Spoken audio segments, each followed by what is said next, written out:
very much eager to know what will be the final results. I know that, but again, our jobs is to make sure that we tell you what is coming from the IEC, and that's what we are here for, and that's why we are going to ask everybody to be patient and keep following. And like I've said, we have been receiving a whole lot of calls and all people inquiring from all over as to why the delay, what is going on, what is happening, is there anything wrong or whatever.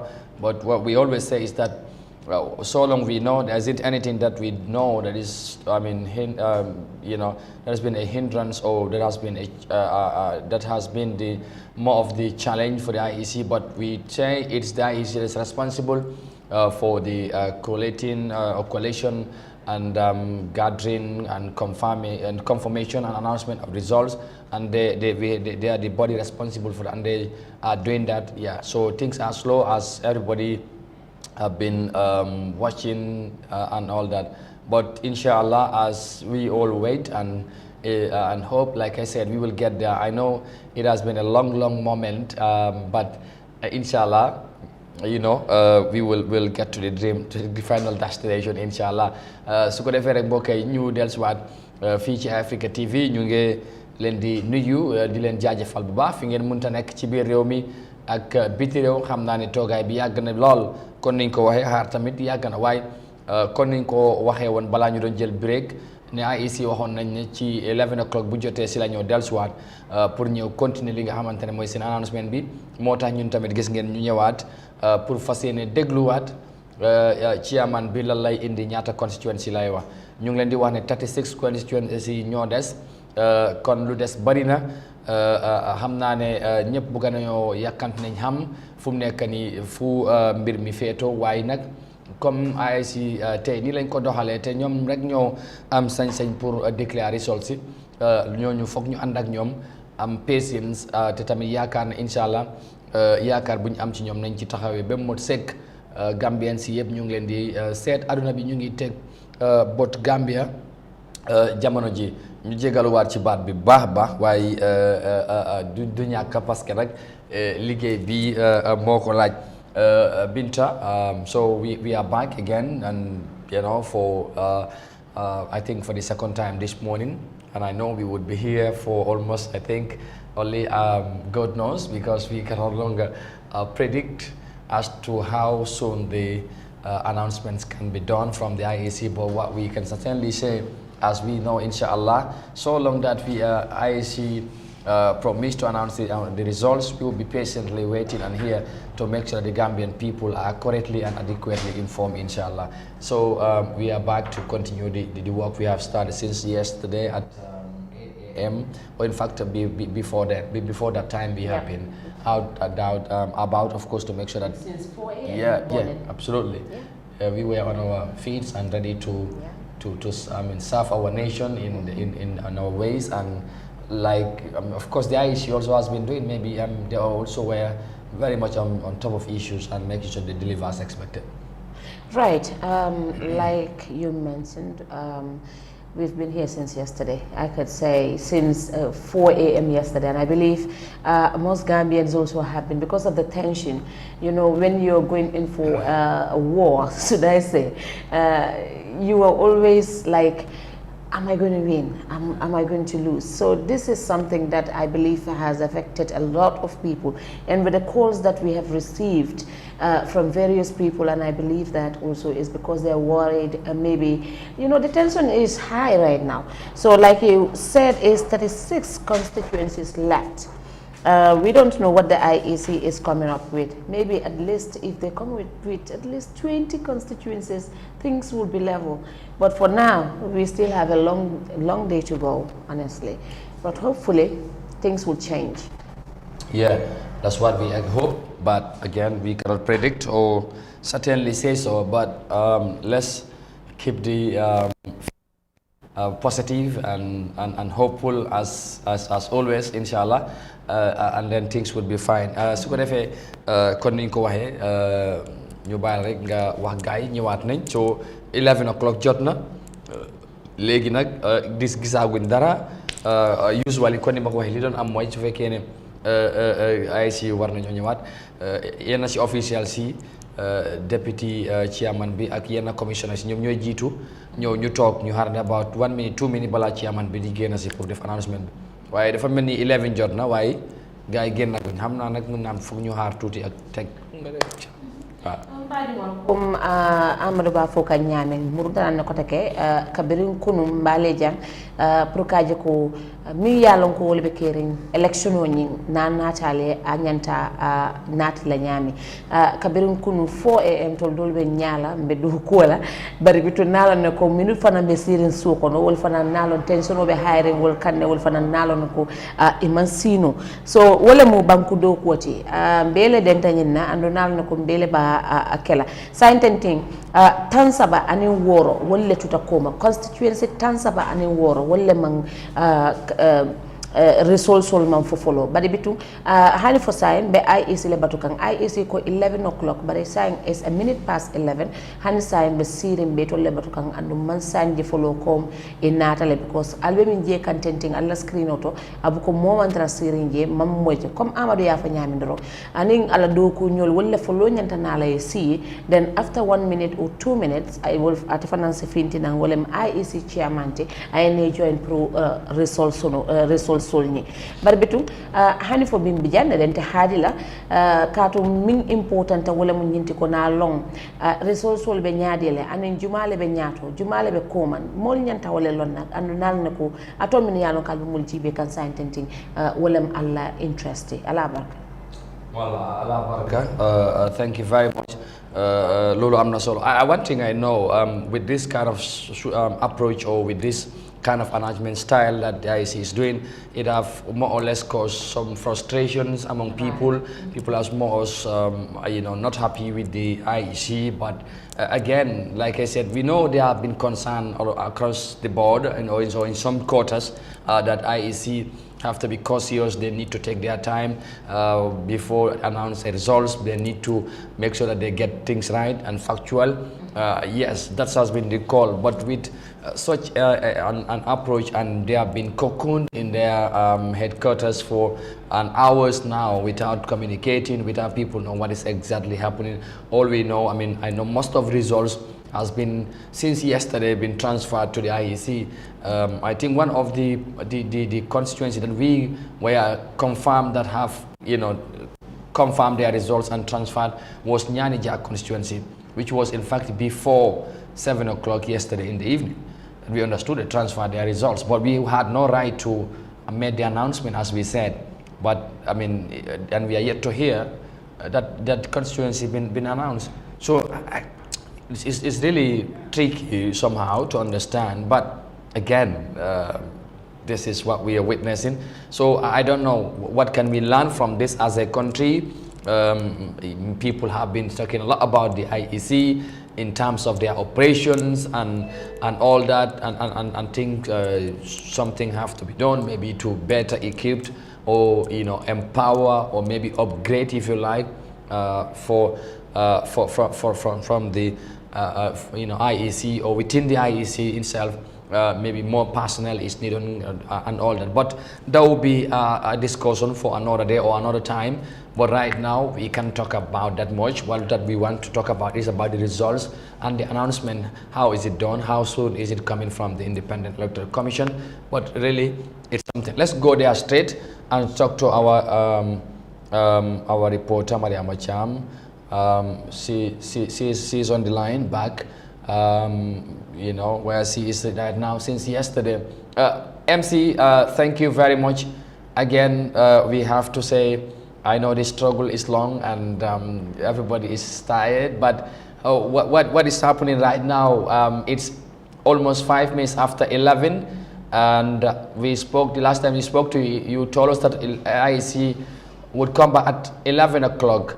Is there any signs or indication that they are about to give us or tell us another results from the elections that happened? Thank you very much, Amadou. Good morning once again to all the listeners out there watching Eyeafrica TV right now, getting live updates from the Independent Electoral Commission here in Kanifing.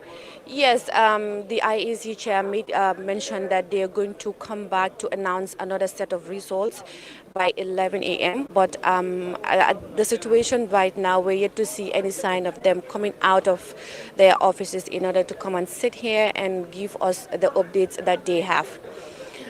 But everybody is set, the media is here, and we observe that more international medias are present in the country, and also more election observers, both locally and internationally, they're all here also.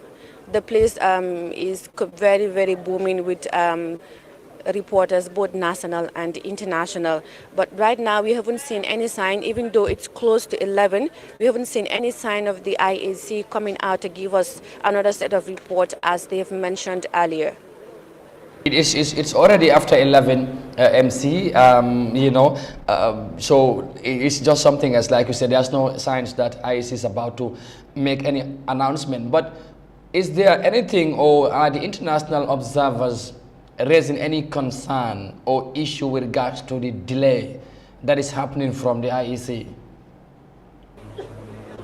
Yeah, this is a general complaint here to everyone, I mean all journalists, because we are kept in limbo. We don't know what is happening. We don't know why the IEC are not giving the media updates on their late appearance of telling us the results. They are still quiet. They're just doing their thing. As far as they're inside, nobody will see them until the next announcement. That's when we will see all of them take their seats behind me over there with the IEC to announce the results. But aside from that, they're not talking to any media, and the media is just discussing among themselves about the late announcement results. And Amadou, if you can see back in history in 2016, this was not happening, because the announcement of results was rapid. But this year, it is very, very challenging to us, the journalists, as we sit here to wait. Like, we've spent here so many hours. I think the best way the IAC could do it is to communicate to the press, but the communication is lacking, because they're not talking to the press and they're not saying anything to the press unless come out and give us what they have. You are very much right. In 2016 and other previous elections, results were forthcoming as expected, and the IEC started announcement of results as early as 8 or 10 p.m. And then, in 2016 there was also a long delay, but everybody know why, because the situation when it was known that the incumbent has lost the election, and it was difficult for IEC to continue the announcement, but eventually they came back and went on to declare all the results, and then the final results, I think by 1 p.m. or towards 2 p.m. or around that time, they were able to announce the final results. But with this kind of situation, it's more of a predicament for everybody, and it's not a good sign, I want to believe. So now, well, what else? Because I know everybody would continue to wait and without knowing what is happening. So the environment, apart from journalists and observers, who else do you see around? Do you see any party agent or party sympathizer or maybe official on one of the candidates there, probably, or is just as it has been from yesterday? Everything is journalists, observers, and maybe the security around. Yeah, to be honest, here is strictly for journalists, observers, international, national, and also the security, because all the agents, they are all inside. And when they are done with their counting and also their verification, that is the time we normally see them outside. But aside from that, they're always inside, and nobody used to see them. And many were thinking that today by this time or before 5, the results will be, and the final results will be announced.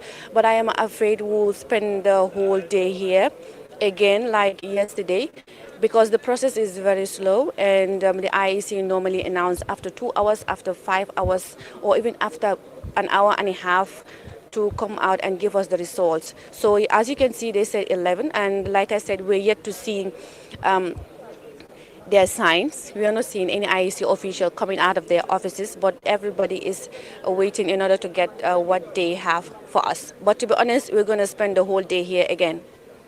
So it's going to be another long day for everybody, and I have to say there will be a lot more to talk about this election beyond the announcement of the results. You know, people have been talking about the IEC, but I know there will be more talks about the IEC again with this kind of approach after the elections. Whatever the outcome may be, people will talk about the IEC as to what might have happened, maybe only if they come out and explain to the Gambians, maybe they might tell us something satisfactory as to what they might have happened that warranted or led to such an approach of delaying hours and hours before, you know, announcement of the results, because we have seen what has been a rather unusual approach from the Independent Electoral Commission in announcing election results in the Gambia. su ko defee Mariama Cham ñu ñëw rek ci pour tënk li nga xamante ne lu ñu doon wax mooy yéen a ngi foofu ci IEC buñ mujjee wax ak yow la ñu wax mooy ne IEC 11 o'clock dañu waxoon ne dañoo dellusiwaat pour continuer joxe li nga xamante ne mooy results yi fu mu nekk nii 11 of course 11 o'clock teg na daanaka ay fukki simili ak lu teg waaye gisaguñ gaa yi ba léegi ndax xam nañ lan moo tax ba léegi IEC génnaguñ wala ndax xam nañ exactly ndax pare nañ sax ñoom pour génnaat pour ñu jàkkaarloo ak Gambien si waat. comme ni ma ko waxee woon rek yéen yu képp koo xamante ne yaa ngi toog sa salle di seetaan Eyeafrica TV ñu leen indi lépp li nga xamante ne mu ngi xewee fii si election house bi fii si Kanifing comme ni ko IEC waxee woon boori 7 noonu rek 7 si gannaaw ñu ne fukki waxtu ak benn daal dinañ génn jox xibaar jox yeneen xibaar waaye fi mu nekk fukki waxtu ak benn passé na ay simili waaye ba léegi gisaguñ sax taxandeeri IEC wala seen official yi pour ñu war a génn ñëw toog fii nii suma gannaaw fii pour jox ñu li nga xamante ne loolu lañ nekk di xaar fii nii mu nekk loo xamante ne dafa doy waar parce que suñ seetee in 2016 election bi results yi daf daan gaaw te yéexutoon waaye at bii nii dafa doy waar ba pare li si gën a doy waar mooy IEC li nga xamante ne ñooy independent electoral body bi génnuñu wax ak media bi lan moo waral maanaam tardement bi daal ñoom daal ñu noppi di def seen def suñ leen gisee daal mooy dañ génn si pour wax yeneen results yu gars yi am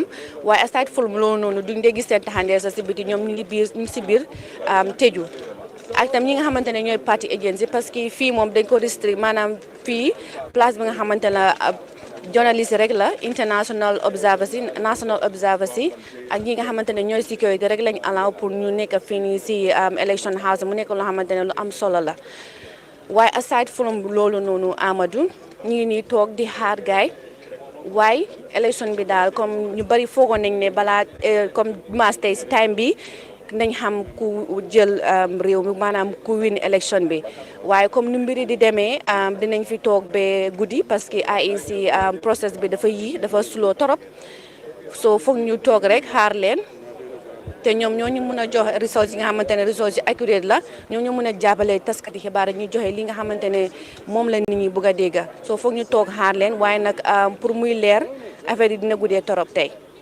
xam nga li gars yi di wax ne waajal combat dafa métti lool te dafa mel ni nag boo waajalee sa combat benn lamb ji jege si wala yegg si nga dem bore wala sa mbor dem bore ji te xamuloo lan la ndax daan nañ ko wala dafa daan loolu yomb dafay métti te foofu lañ toll ñun dañuy yàgg a waajal élection bi ci côté bu nekk Gambien si laay wax parce que nag ku ne am na koo àndal wala ku nga yaakaar wala ki nga votal waaw léegi nag gars yi dem nañ campagne ñu def lu nekk wax Gambien si génn def lu leen war ñu amoon yaakaar tamit IEC comme ñoom dem nañ ba wax nañ luñ soxla woon yëpp jox nañ leen ko ci jumtuwaay ñu waajal seen bopp ñoom seen pour ñu fexe élection bi lu ci mënta am ñu dellusiwaat ci Gambie nu mu gën a gaawee waaye dafa mel ni comme noo ko waxee affaire yi xal naa doy waar léegi fu mu nekk noonu yaa ngi am journaliste yi mooy taskati xibaar yi observers yi nga xamante ne ñu ngi jógee ko ci bitim réew ak ñu nekk ci réew mi fu mu nekk nii ndax ñoom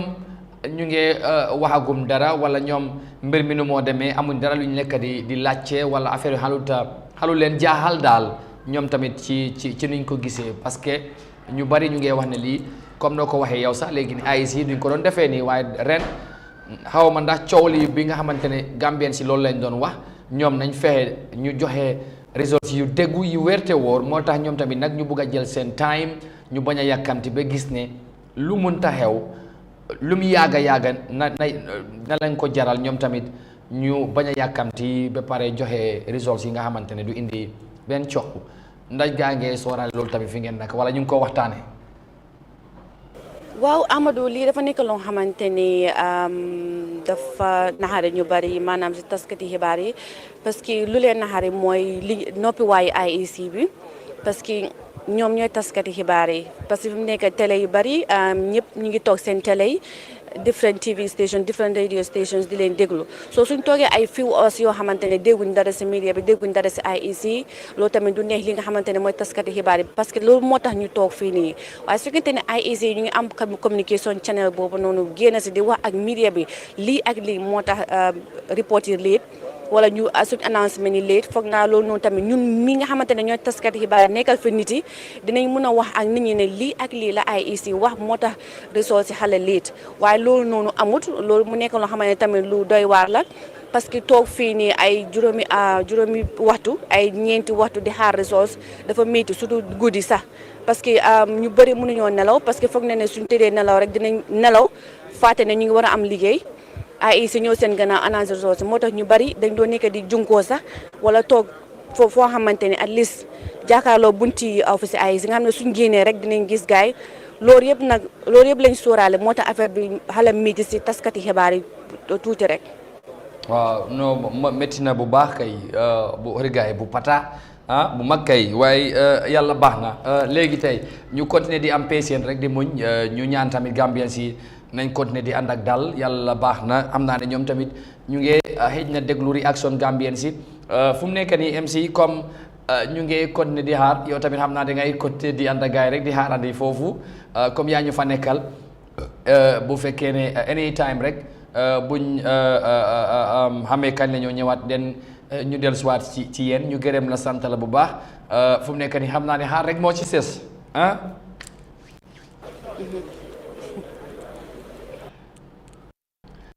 jërëjëf MC jërëjëf ñu sant ko gërëm ko moom moo nekk suñ ndaw foofu ci IEC ak moom nee na Bojang xam naa nee na tamit ci kanam nañ jokkoo ak moom ñu seet yëf yi naka la Binta dégg nga li MC wax. waaw MC wax na lu am solo torop gis nañ ne comme xaar bi moom yàgg na torop te concern bi tamit bari na si biir dëkk bi comme MC be min fo kan jeeto aɓe damin tenting baturo meta IEC min fam fo wala mo 11 o'clock te kota kaɓe fintilale bari bitu 11 tambital ɗumandin 18 past 11 han sayma finti folo so frustration o mi yalon ko aɓe jee right now ade minta bakle par ce que kabin kunum most of these people ibe yindulantole ibe baturola ibe ibe andung atol fo min yalon kalbe siri nalno ka almansino most of you almansino albe baturola pour kaje IEC ye announcement okay bari bitu hani fo bi alna patience rek to lafta minna wala mo pour ye results dimo la results mi yalon ko anin silo le tata results mi yalon ko wala fa mo accurate results de molbe wala nyinen kan e bulu musidɓe meɗen salminan ha hande meɗen haalno min artani on kadi Eyeafrica TV gila hanki minen wonani on ɗo min e Amadou Kanté ko minen wonani on kadi studio meɗen jogui reporter amen ɓe andanɗa hoore maɓe ka ground ton IEC woɓɓe ɓen harino ka various places yes joni seeɗa because nerano ko live okay halda e makko pour o haalnaen konno kan kadi e ceɗɗe konno ɓe woniri toon hello nene e mbenum barala nalon hani fo sayinde eɓe batani mbakele bari isewe update dino mollale as to munebita kanje science tentim because IEC ya fo ne koye binale at 11 comme ala fo nyami han say molmeji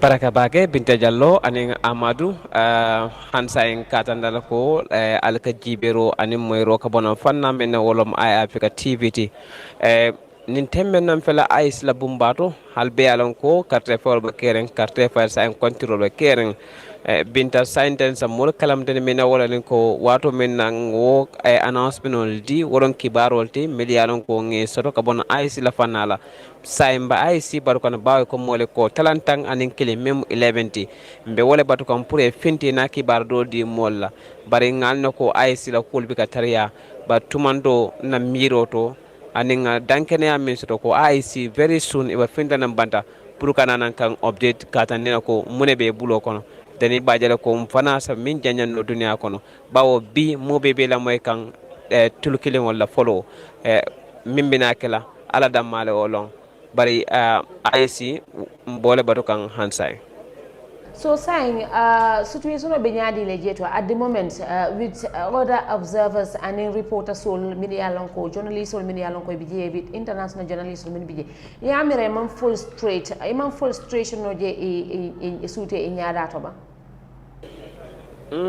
binta womo penata media lonko ya fo imma fo wolbe keren janto because jama balo frustrate media lonko e batatal hanata manke kudoti bari i batata do ko ni na fanna fa wala aman dia bari i telefona delays fana wo fana do fana cause because they should come out in the kanana hana tarun ko time o tambita 1 minute lala they should even come out here from mole ko just we are coming and this bari ima woke for bari yalon ko nga patient minta ICA wala siya bata mintu raje so ngamira sayo ka kera nyawo nyanya mambo kelale den bawombe mo be jan dunia be jibe kan then delta sorendela will wait for wato menna ni wato mene finde wata kibaro kibati mola o kibaro mbolum tanga finde ngata de dunia mola ko ngain nambe from IC butung molsa jibero kala fana. So ñin la ñin naso ite amira mune responsible tala because kabirin kunung resource wal man trata kan anakan anyama is it that polling station wala man resource wal nati on time or is it that resource wal natale IEC bela time wal ta kan pour ka konti mune be kere foye any knowledge to jelo binta wo la adiamo wo kolyala la because yalon eta fem folno mi yalon ko e man londe sotato bari e londo so min to wolo ni ko na taron ko mi kantel update lam den bal na ko problème o ka boyen fanna la wala safono ko ni maybe ni la sabu e tardeta e man kan e man kibarta la kalam dandal bari e man tara fenne fokan ba ndefna me fo be police station dol biji ko min la sabanan be pareta la kilin da ma dileta den wod la kilin wod delay wota sabula no en dong muta announce den isa min kene wolo nende ko fo kilin ngoy pare na be la nyokan den na di tumando asake no police station ba tumando fana bawo ngal ne ko police station do be molsia ba jela kunun ya fole ko tata fo almost suta ba dolba kate fay kan so butum woldol sake no kutele bare min kumata yende ka fintina ne yata nemmo lako ninne be kene den sajo ko mbenga keno kilite nganyo ma koy do ko ne sonia bari yetra siring ibe batu kan e mantara fem pommo kan o fanam kudo mi an ko wo manyanna benta nene as journalist mi yalon ko albe ground to je aliya katale pour ka IEC for engage to know what is responsible for the situation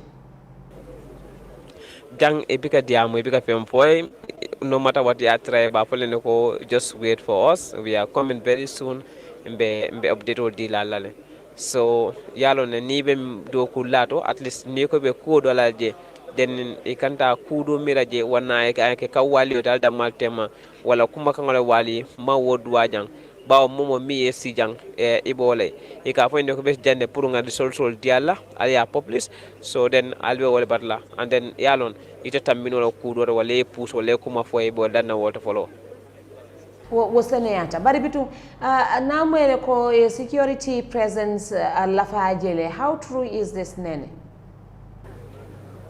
ya security bijande pinta wo fo nyanta kelale security because jamud lalta dami yalan ko carte fayolam carte controlum ay ka banko nyaton ko le tombon so wo laba dawo dato layenta secure lale hantel security manga ko min IC for da mat intel journalistul fango security fong is our #1 target because nyanta o kala jele so security na hana to jambe fandinin para la fasara nyamo fongati then woman tel panic na mandel sambat laro mem yentel sambada wala ko ice delens because wo security mil kana jam those are our brothers neighbor sukiline e manke ko men ka fo ko no maybe fo e jita nan santol mbe silandi lela molo mi anko ni ka kuje ma balle ka nyokan nemne son wado ko ni kuje ma balle tambe ni nyokan so saying amam possible mba sabula no ngasila security le walla nga kuke mem manya na kala and itele fana ngalon ko they are well trained and then they are well educated ita kukal mi yalon ko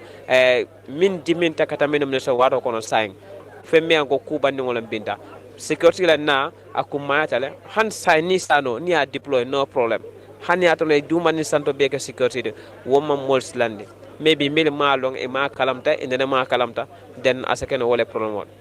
Okay. So ne bula dorong ye du mole sarakule kangoto ya fon na badin sarakule le min yalon ko wole be kering je at this moment just an update pro yalo mo ne be kering. Thank you very much Binta. Assalamu alaikum marin soniko wadaka ko nangere Eyeafrica TV gelli daru keme taimu o wayre keme khati wayre wo khabar ko kinna kay kumbe karanga ko ci sede ke mo ko o suwatu ko ci sede ke jamane ka ma daru wan ko ci nga sedi e gara konti e ga pare lengi o ga mo gombe kenya ne ko aisi nam bogri nati soronda ko ha ganyante ne ko na jamane ke dengene sino karagi kha aga mo gombe sasan kunu gela gri soba ke irite da merenta muno bane o lerine ko ina kono da ko gane reportin ko gen karan ko be aka hasasa aisi mo bogrin aisi na ko humbe ne kenya ne ho dambe ga dangina ko baka e nanti khibaru tanu nda inanda khibaru tanu nda khari o kiano ma o nyana kuna baga kuna ka e kunga na e kunu ke ana soron la samen burra serega be simmel la tono a jamane ke ga mo be o mallay kenga paran ku bi khagari imma sere tampendi imma hinya sere ma kanu ho eti ku parano gidayo o gono nyani o habanu ani o menjangu nyani o kapalle mo nyani haranga na ngana paran hagere geli wurena ma kamundi kem ma ko ser dangene humbe garan kinyende na wa kem banyanyan an pa juganta ho hoy ken tampa kem tan dakilen kamba ka keta ona ta kada ho dambe gaere ona bagan na kala live na ngere Eyeafrica TV honda ko halle gele khibara no ma ko ci konti ke hatinya dama ho dambe gaere ona baganina antanyen serada hoen biten nokon aketa o wa nuarne wotna na ka nuare gele daru khado batenga ko hayni Eyeafrica TV wotna ka nuare siri Binta Ado Amadou, thank you very much. Thank you very much, Nene. That was our reporter, Nene. Of course, you could see the frustrations all over. I should say all the reporters on the ground. This has gone beyond reporters, Binta. Everybody, I have to say, seemingly, in one way or the other, not happy with how things are unfolding right now from the IEC. You know, the problem is they're not communicating. At least communicate to the people. You know, this is very serious. It's elections, and if you know that you're doing something or something is happening, just bring the public up to date. I think that is what is important. But putting people in suspense like this, Amadou, is really serious. Yeah, they want to cause unnecessary, you know, how would I call it? Maybe not panic, but okay, speculations here and there. Right, exactly. You know, people will be starting thinking of anything. Rumors will start spreading here and there. It has already started. But if they had, you know, come out and even if not without the results, but face the Gambian people, like I said earlier, and you said, you know, we said it earlier on, communication is very essential in such a very critical moment. You know, they all know how Gambians used to follow election, what we have used to know usually before the night. Everybody would have known already who have won the election, right. Whether it was announced finally or not. Because if you had gone halfway, by now at least 30 constituencies or 35 announced, because then you have about 10 or 15 left, you would have made, you know, start making your analysis and then project, as to who will be the winner. But with this only 17 constituencies rather, I beg your pardon, who knows? And we have bigger constituencies who have with bigger margins in terms of numbers of electorate. We are yet to be there. You don't even talk about, if you talk about, for instance, Serekunda, you're only talking about, you know, only the Serekunda constituency. You talk about Serekunda West, the Joswang, the Latikundas, the Serekunda West, you know, and Bakau, people want to know, and you go to Combos, Combo South, Combo East. These are staggering amount of numbers, staggering numbers of voters, you know. And you get to Busimbala constituency, all you know, and in Basse as well. I mean, you know, Fonyis, I know everybody will want to know how they all, you know, fared in that area of the country, because it's the first time since 1996 that Gambians are going to the election without Yahya Jammeh. We all know, I mean, Fonyi was a no-go area for almost for all, I mean, for any candidate apart from Jammeh. You know, but with this election now, we have APRC is divided, and then you have people would want to know what candidate who have got the Jammeh support would score in that area, and also Adam Barrow, who had, you know, earlier on married with APRC, went to Kanilai. People say yes, he still have support in Fonyi, but can they have more support and all that? You know, by the announcement of this, we have none. You know, what is the situation like? You know, and like I said, people are, you know, receiving all sort of results from all corners, but nobody can announce that. Nobody can rely on those kind of stuff because they are not authentic, they are not official. It's only the IEC that people can rely on, and that's why we are all here talking about what is the situation, talking about the IEC, because they are the only authorized body to announce or give us the results. That's why everybody is seemingly concerned as to what is happening, what is going on. Let them come out and tell Gambians. This is what all we are saying. Nobody will force them to announce the results which they are not ready. I know they have every right to confirm. They have every right to fact check. They have every right to do whatever it is to make sure that they get their house in order, properly done, finalized before announce any results. That's why they are entrusted with the responsibility to man the affairs of election in this country. But what is more, I mean, mind-boggling is that, you know, waiting for hours without hearing anything from them is something else. So that's why everybody seemingly talking, whether, you know, like we are doing or otherwise, is something. But again, I will reiterate that as we have been doing or have done or did so far, let's keep the patient going, let's keep it tight, let's keep hoping for the best. Let's keep that and hope that IEC, at whatever they are doing it for the best interest of the country and for the Gambian people. So that's what we are hoping for, and until otherwise, we will keep believing that they are out there doing a very good job, and come what may, everybody would be satisfied and there would be no confusion here and there. You know, that's the drive here, you know. So loolu rek la ñoo wax, amul leneen. Fu mu nekk nii is 11:32 according to our studio clock. We are still waiting, and we understand what we understood, of course, was that the IEC were supposed to come back at 11 o'clock to continue the announcement. But right now, it's over 30 minutes now, and nothing apparently is coming from the IEC right now. Mu nekk li nga xamante ne mooy li xala doy waar la, waaye naka la ñoo def foog rek ñu jéem a continuer di muñ. di am dal rek waaw wax naa la lii ni moo demee nii foog ñu gën a gërëm Gambien si rek ñu jaajëfal leen bu baax. Man wax naa la definitely everybody foo mënta far, you know, Gambien si they are so much great.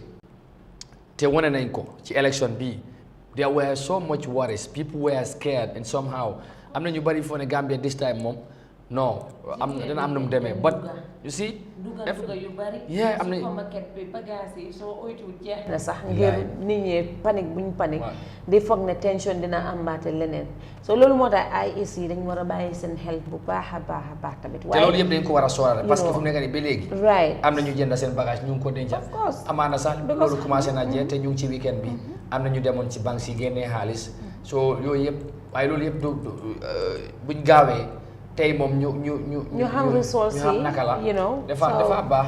waaw li ma doon wax rek ne mooy Gambien si soo gisee ñu doon def loolu yëpp mooy xaloon na am tiitaange tuuti ci élection parce que lu ñoo gis yeneen réew yi bu Gambie tolloo fi tamit ñëpp di waxantoo Gambie foog rek nga sóoraale dara waaye Gambien si ñu baax lañ, ñu bugg a jàmm lañ te foog naa wane nañ ko bu baax. Moo tax foog ñu gërëm leen te continuer di leen ñaan di leen ñaax tamit ngeen continuer di dar rek di muñ di xam ne Gambia moom jàmm rek incha allah te AIC tamit ñoom tamit xam naa ne ñëpp niñ buggee Gambia ñoom tamit noonu lañ ko buggee.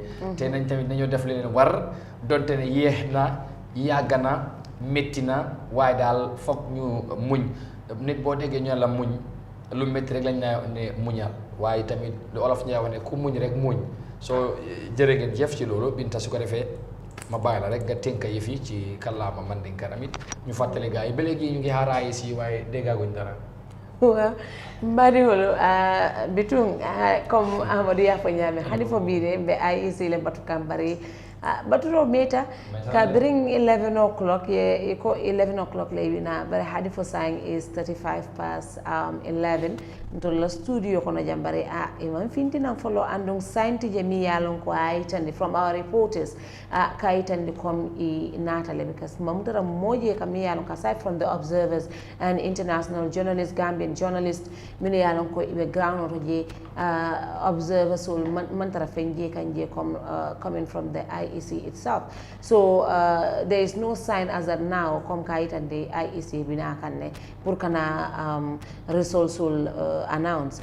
Nyimu kulti miyalon ko ay mo jamale warinde mo jamaka call sol ke kanyin karo ke fo munebe caring holbe kuma kandoro bare bitun tol fanante o answer nola nto jabi dola pakatu malo munebe caring IEC mantra diam kan journalist ole min yalon ko be ground auto hani ni engage na mo na reporter do yemi fo ni engage fon e ka fo local siale mul bato so sometimes it's very important come na fo nyami to communicate. Hanna keta come like nimu election te ando is a very serious thing. Election o manke kuti mi yalon ko kom chakano lem hani because party jamal lem and thousands of supporters from different political parties will be searing ebe baturo la proka resource ol nyimoy so na keta come delay and sort anywhere I is nyanta nun ka fintile yediamu reporters ole just giving them updates kafwe ko okay be nyine batukan o nyanta nyine kala and if they say okay 11 o'clock me fintile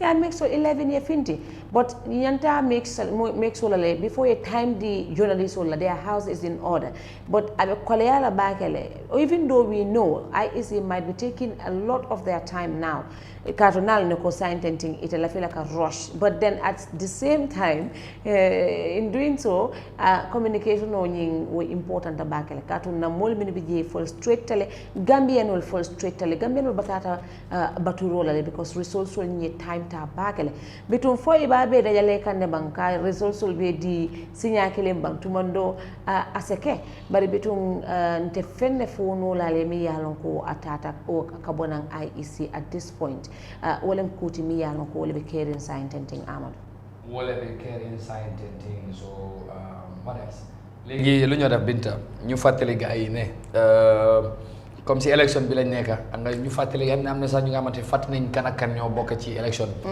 nday boo toogee da ngay fa sa candidat di doo ko fàttali Amadou ñu nekk ni soo déggee resource am na ñi nga xamante ne fàtte ne ñoom ñaata la sax nda 3 la wala 4 la wala 5 waaw si resource yi romba yi waaw resource yi moom loolu waaw maanaam ñu ñëwaat but first dama bëgg a fàttali rek gars yi ne élection bi nga xamante ne boobu lañ nekk di waxtaanee we have 6 candidates ñi nga xamante ne ñoom ñoo taxaw ki nga xamante ne mooy incumbent di Adama Barrow NPP moom lii mooy the second time moom mooy ñëw ci élection bi kon ni nga ko waxee woon mu nekk li nga xamante ne mooy li am solo ci élection bi keneen ki nga xamante ne tamit mooy Ousseynou Dabo bu UDP moom tamit moom mooy seen candidate bi moom lii moo nekk juróomeel yoon muy ut li nga xamante ne mooy présidence yi mooy toogu réew mi utoon na ko ñeenti yoon bii moo nekk juróomeel yoon ci élection bi Halifa Ababacar Sall bu PDOIS moom tamit utoon na ko ci gannaaw bii moo nekk ñaareelu yoon waaye yàgg na ci politique Gambia am na ñeneen ñi gunge woon bokk ak ñoom coalition parti am bi di doy loolu tamit nekk lu am solo leneen li nga xamante ne wala kenn ki nga xamante ne bokkoon na ci élection bi mooy Mama Kandeh bu GDC moom tamit this the second time muy ñëw ñaareelu yoon 2016 ñëwoon na mu am ci nag record bu am solo Gambien si wax na def na li nga xamante ne lu benn opposition musuta def ci réew mi am 17% on your first go ci election ci réew mi. just few months. Yeah, few months bala election nga form sa parti. loolu mu nekkoon a great record. Historic it was for GDC. Nga candidate tamit bokk na ci candidates ci 2021. Then ñoom foo ñoo nekk ñi nga xamante ne bokkoon nañ wala musoon nañoo jongante ci election yi. ñi nga xamante ne they are coming for the first time ñu ngi soog a ñëw mooy Abdullah Ibrahima Jammeh bu National Unity Party moom lii mooy nekk first time mu ngi doon liggéey ci nguur Yahya Jammeh as director of Gambia Civil Aviation foog na suma juumulee ba time Adama Barrow lañ ko dal di génne ci place boobu mu dal nag moom tamit ñëw taxawal parti am ñoo bokk ci election bi for the first time kii di Essa Mbye Fall moom lawyer la international lawyer la waaye fi ñu ko gën a xamee ci réew mi mooy TRRC bi nga xamante ne nguuri Adama Barrow taxawal nañ ko mu nekkoon lead counsel bi mu defoon ci liggéey bi nga xamante ne mu mucc ay Gambien si rafetlu ko lool moom mu jógee fa moom tamit ñëw samp ndendam bokk ci élection bi comme ni ngeen ko gisee moom tamit for the first time coow li bari na nag waaye juróom benn candidat ñi ñoom ñoo taxaw ci results yi jamono bi ñu ñëw wax ak yéen ni fukki constituency ak juróom ñaar la IEC konteegum waaye yooyu yëpp ci nuñ ko gisee Adama Barrow moom moo jiitu daanaka ci yu bari ñaar rek lañ gis ne wala ba ñett yi nga xamante ne UDP ñoom ñoo ci jiitu ci constituency yooyu so statistics soo koy xayma ci overall boo ko seetee incumbent bi moom moo jiitoogum ci results yi nga xamante ni yooyu lañ amagum waaye nee naa la lu des jàppal ne moo gën a bari te xaajul ba ñëw wala sa dooraguñ ba di xaajale sa affaire ndax ñu ngi am juróom fukki constituency ak ñett soo boo fi amee fukk ak juróom ñaar yaa ngi dese fanweer ak juróom benn soo binta du des bari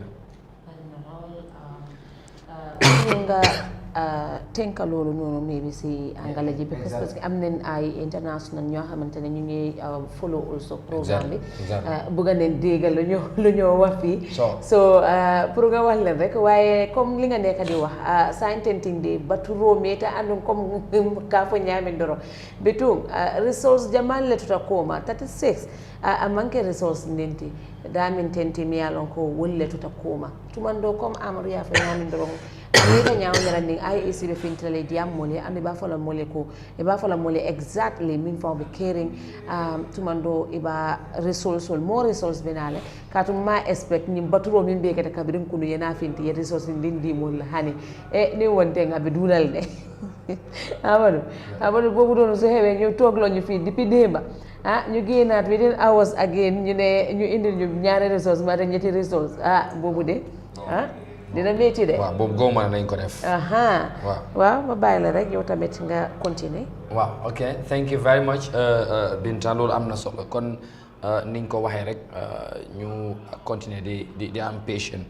Well again we just want to remind our viewers that you are watching our Decision 2021 election coverage right here on the Eyeafrica TV. It's the 2021 presidential elections where 6 candidates are contesting for the presidency here in the Gambia, and as I just mentioned, we have the incumbent Adama Barrow for the NPP, Hussein Dabo for UDP, you have Halifa Abubakar Sall for PDOIS, you have Mama Kande for GDC, you have Abdullah Ibrahim Jammeh for National Unity Party, you have Essa Mbye Fall, independent candidates. So these are the 6 candidates vying for the presidency in this year's election in the Gambia. So right now we are waiting for the IEC to continue the announcement of the results, but as you can see on your screens, there isn't any sign that the IEC is about to come out to continue the announcement. What we understand earlier on, they were supposed to come at 11 a.m., 11 o'clock Gambian time to give us another results that have been finalized by them and tell the Gambian people what they have desired in those constituencies. But apparently, they are yet to come out to tell us the results. So as we have been saying all along, we don't know what is the delay or why the delay. but all that we can say, we have our team on the ground, and they are equally left in a dilemma, I have to say, without knowing as to what is going on. IEC are kept silent in their room, doing their whatever thing they want or whatever they are doing, you know, probably putting things together to get the final results. So everybody seemingly somehow, like I said, you know, frustrated, but again, we just have to keep calm.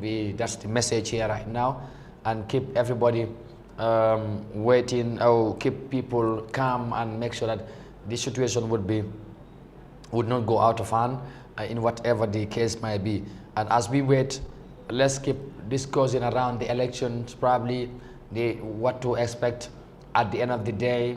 You know, we know people have their own unconfirmed results from different sides of the country, different corners, but that we can rely on. We cannot, you know, for any reason tell you those kind of results. The only thing that we can do is to link you to the IEC as we have been doing, so that everyone would know and hear for yourself what Gambians have decided in each of the 53 constituencies. And also, again, it's a historic moment for the Gambia. And I have been saying the Gambian people deserve some commendation. They have to be, you know, commended for their patience, for their restraint, for showing restraint and keeping the calm, keeping the peace that we all have been enjoying. And I think that's commendable, despite the delay, despite the frustration. Everybody is quiet, everybody is doing and going about their businesses, and I think that is very, very rare to see in some other countries. But that's why we are unique in our own way. We are the smiling coast, so I mean, we can do it. We have done it before, so why not this one? And we will sail through, inshallah, come what may, whatever the outcome may be. We are Gambians, and we are Gambia, and we will remain to be one. For the Gambia, our homeland, we strive and work and pray. So that's how we are, and yeah, lumunta hell, we'll get it done, inshallah.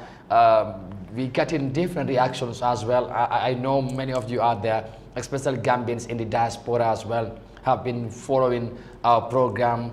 For some, they were so much happy that we bringing you such a coverage, you know, and then they feel, despite they are away, but they are feeling home. But in somehow, as the IEC is delaying the process, they feel somehow a bit concerned about that.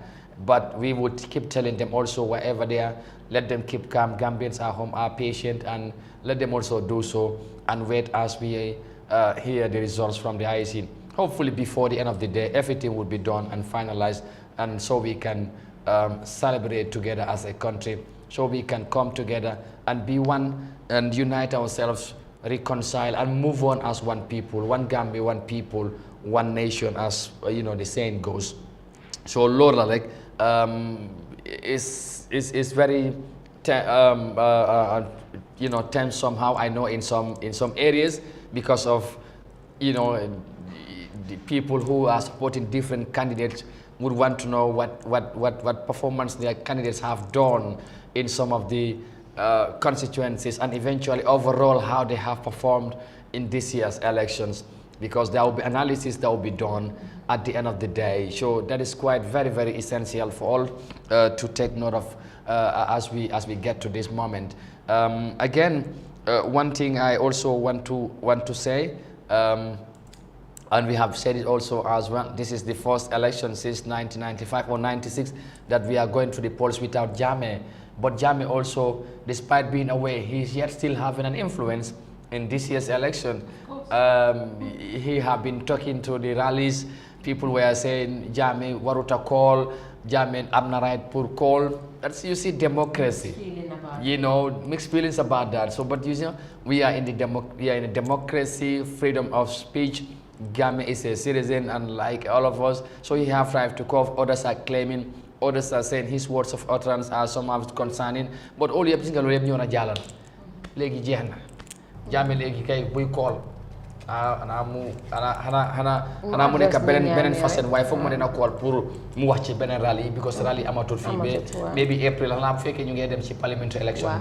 Waaw, waaye fii ak boobu moom ñun yëpp loolu gis nañ ko, romb na. Gambien si coow li bu bëree yëpp dal nañ tamit loolu mu passé ma ne car macha allah moo tax ma ne Gambia te deserve a big thank you, big tap on the back di leen wax bravo thank you jërë ngeen jëf ci loolu so Binta that's it I know ma bàyyi la nga ñëw ci Paul tamit fàttali gars yi fii lañ toll te ñu ngi xaarandi AIC hiɗen kam bibi yoɓe ar ɓe yaltu ɓe ar ɓe haalnayi noon joni feewno ɗo de mbiɗa anndi de yimɓe ɗuuɗuɓe hokkide si ɓuri ni mi annda honno yimɓe watta yimɓe ɗuuɗuɓe jooɗike ha tampi ha tampi kono noon ko ɓuri wadde important ko resource ji ɗin ɓe jonna en resource ji ɗi anndanɗa hoorema ko ɗum tigi ko noon woniri ko ɗum ɓuri wadde important par ce que ko waɗno ɗo 2016 ko min falaka e réputation o pour ko waɗno en 2016 ara waɗana en kadi e hikka no ɗum ɗon moom mi sikki si nogo area ɗon mi sikki ɗum ɗon moom hay goto sikka ɗum ɗon waɗa Amadou ko waɗno 2016 kon what it cost Gambians a lot honestly so this is why ɓe foti ƴettude time maɓɓe kadi kono noon ƴettugol time maɓɓe kadi ɓe foti wadde update the media min mi ala problem with them taking time but let them be updating the media from time to time pour yimɓe ɓen anda ok IEC de ɓe ala e ɗanade de ɓe liggade nder kono feere ɗo hay goto anda so tawi ɓe ƴettani naaf sa ɓe yaha ɓe haala bo men ɗano seeɗa mi andi na ɗum ɓe watta noon saabu ligge ɗen no ɗuuɗi komi toñay rek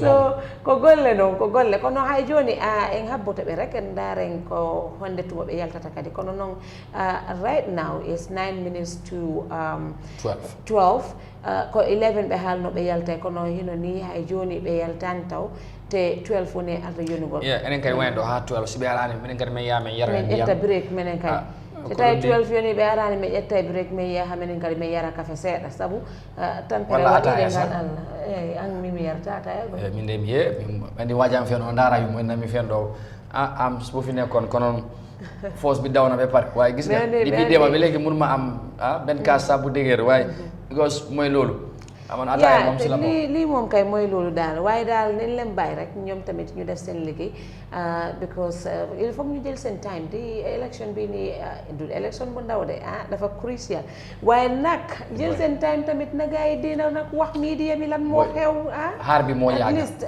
Gambien yi ñu mun leen update because right now Gambians are in the dark because right now kenn mënut a predict lan moo nekk di xew ku nekk mu ngi waxal boppam ñii soo ëtti lii leen nekkal def ñu ngi rig election mbaate lii ak lii ak lii soo suñu bëggoon pour avoir loolu mënoon nañ génn di update media bi from time to time even delay su amee is understandable they can take their time they can take all the time to make sure that they have accurate results for the Gambia. But then let them update the media from time to time. I think it's really important. I see a lot of people you get efforts to debunk many of the rumors, fact check. Living bini mu ngi help a lot. Waaw gis naa ne ñu bari ñu ngi yesterday moo nekk civil society some of the civil society association yi nii they're doing a great job honestly because most of the claims online ñoo dem fact check and then give whether it's false or true then ñoom ñu final I mean I think that's also helping it's really helping the fact calm situation so it's one of the initiatives that is helping us in these elections as well you know we commend them for that it's really a good job that they're doing there but then still I think let's just be mindful. Like I always say, let us not depend on social media results. Let's just rely on the IEC because we cannot do anything. They are the ones who are counting.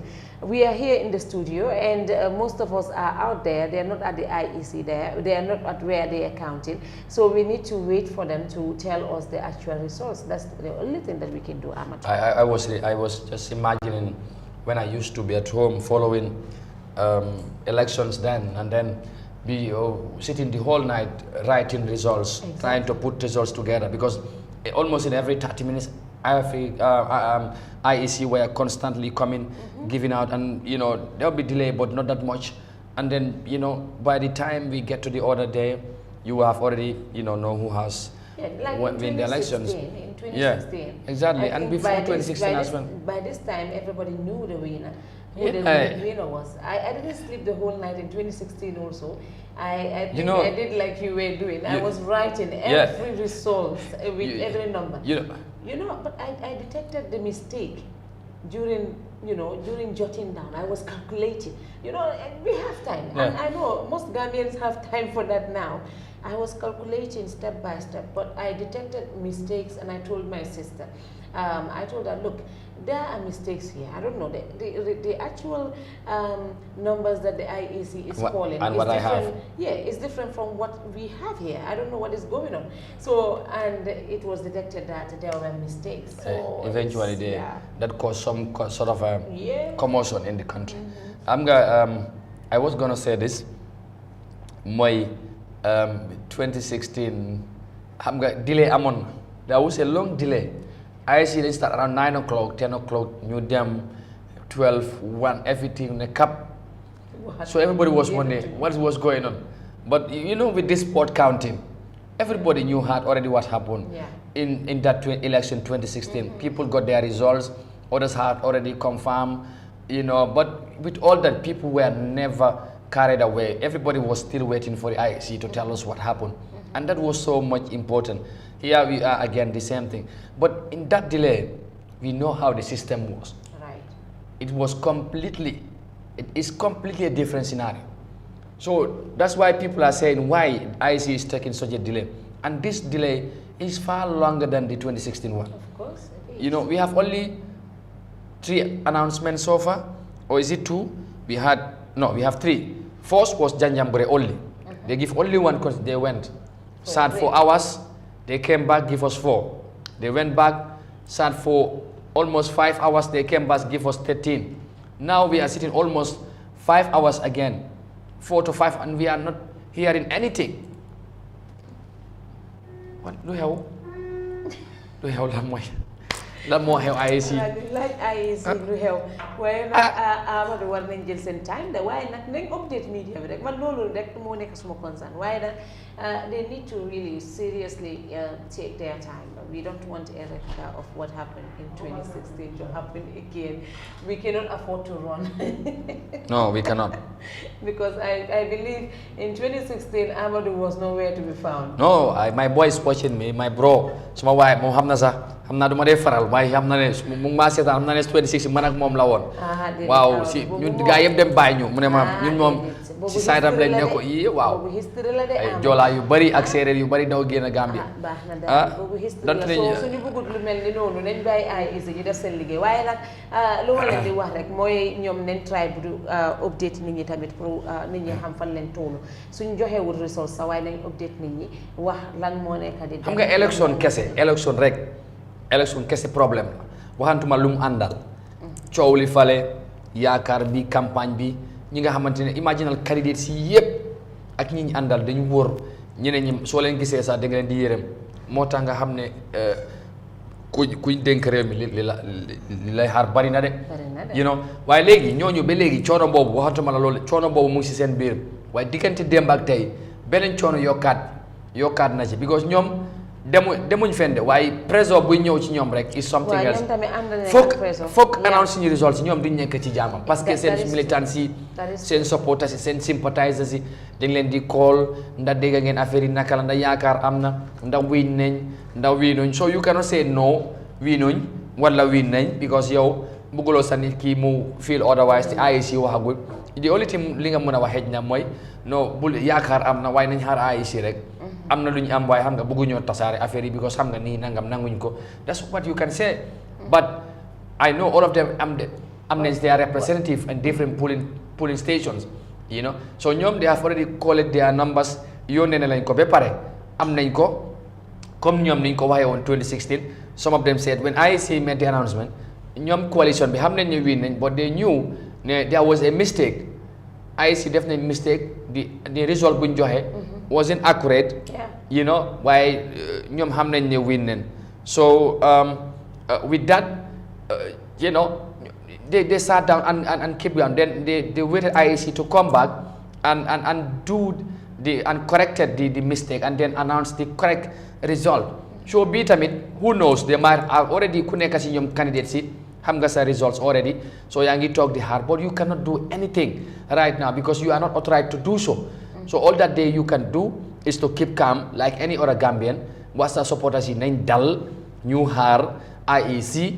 ñu déglu leen parce que àgg nañ ko wax te nañ ko waxati ñoom rek kese ñoo am right ñoom ñoo am doole sañ-sañ pour wax Gambians li results yi élection yi demee moo tax nag kenn amuta benn sañ-sañ am na ñu am results yu bari waaye kenn du ko wax parce que loolu dégguwut ñun duñ ko mun a déggal keneen du ko mun a déggal AIC kese ñoo mun a déggal loolu parce que ñoom lañ dénk yëf yi réew mi yëpp ñu ngi ci seen loxo moo tax ñu ñaan ñëpp nañ continuer di am dal di am patience ñuy xaar yàgg na lool métti na tamit waaye nañ ci génn incha allah loolu rek lañ cee wax Binta foog naa loolu dafa waaw. fàtte tamit IEC mun naa am ne tamit ñu ngi am trésor because comme nu ma ko dee waxee saa su nekk rek election bi nekkul just any election xam naa ne tamit ñoom tamit fu ñu nekk nii seen boppa yaa ngi tàng parce que warning si yu ngi jógee fu nekk on social media nit ñi ñu leen di remind seen duty of course dégg nañ président bi tamit in during the nomination and also even during the election day when he voted mun leen di advice waat pour ñu bàyyi seen xel so election bi lu jara bàyyi xel la parce que dégg nañ even not just the president with other political parties yoo xamante ne tamit ñu ngi si race bi ñoom tamit urge nañ leen pour let them be very careful of the results that they are given so obviously they have pressure on them also so we need to recognize that as well waaye nañ ñaan rek ñu lu leen di ñaan rek mooy na gars yi génn update ñu on issues as how they are going unfolding I think it's really important to make sure that the citizens are up to date as to what is happening. loolu dafa am solo xam nga of course there will be pressure we all know that but do moo tax ma wax ne Gambians are so much good people and dañ am li nga xamante ne mooy dal parce que gis nga ne kenn te amul kenn kii koo dégg mu dem si télé wala rajo di wax ay si nii nangam gaaw leen bëgg na ñoo xam ku nekk mu ngi déglu parce que loolu lañ leen wax te gis nga ñoom ñu ngi in that house góob ma ne am na kenn ku leen influence in terms of lu ñu war a def ñoom seen boppam ñoom ñoo ko wax they are free they are not under any pressure and they would do their job as expected dégg naa chairman bi di ko wax a day before the election nee na incha allah dimanche moom election bi danañ xam results he was not going to tell or say at what time exactly but he know ne lu munta am tey moom du génn te xamaguñ kan moo win yëf yi loolu la wax waaye ñun lu ñu wax may bu fekkee ne ñii nii lay demee est-ce que kon ñun nañ mun a xam results yi tey léegi tey añ gars yi commencé añ 12 jot na 2 o'clock bu fekkee ne dem nañ fi ba 1 ba 2 xamaguñ xanaa kay IEC bu ñëwaatee nañu wax yëpp benn yoon ñu des statistiques yëpp ñu wax ko ñëpp xam lu xew ñu jeexal loolu rek la ñoo xaar parce que nag Gambien si fu mu nekk nii ku nekk mu ngay wax ñu gërëm leen sant leen bu baax ci ni ngeen di ànd ak Eyeafrica TV ñu ngi rafetlu bu baax seen message yi ñu ngi leen ñu ñoo jot ñu ngi leen di jaajëfal bu baax receive some messages from friends and colleagues and all that ñu ngi leen di wax thank you very much and we appreciate the compliments the support and all that Gambia rek moo ñu ko jaral donte ne baat bi sansé na ak yooyu waaye mënuñoo toog bañ a ñëw def liggéey bi parce que tamit ñun tamit fii la ñu ku nekk am na li nga xamante ne mooy sa taxawaay ñu ngi gërëm ñëpp léegi xam naa comme IEC jël nañ 1 hour ñu toog pour xaar leen ñoom ba léegi mënuñoo ñëw lu ñoo defati rek mooy foog ñu jëlaat beneen break Binta dem naanaat ndox tuuti den ñu ñëwaat xëy na fii balaa 1 o'clock gars yi dinañ ñëwaat wax ñu nag la ci loolu wala balaa ñoo dem ci break bi ñu dem seetaat foofu ñu dem seetaan foofu ba naka la nda yi fii commencé nañu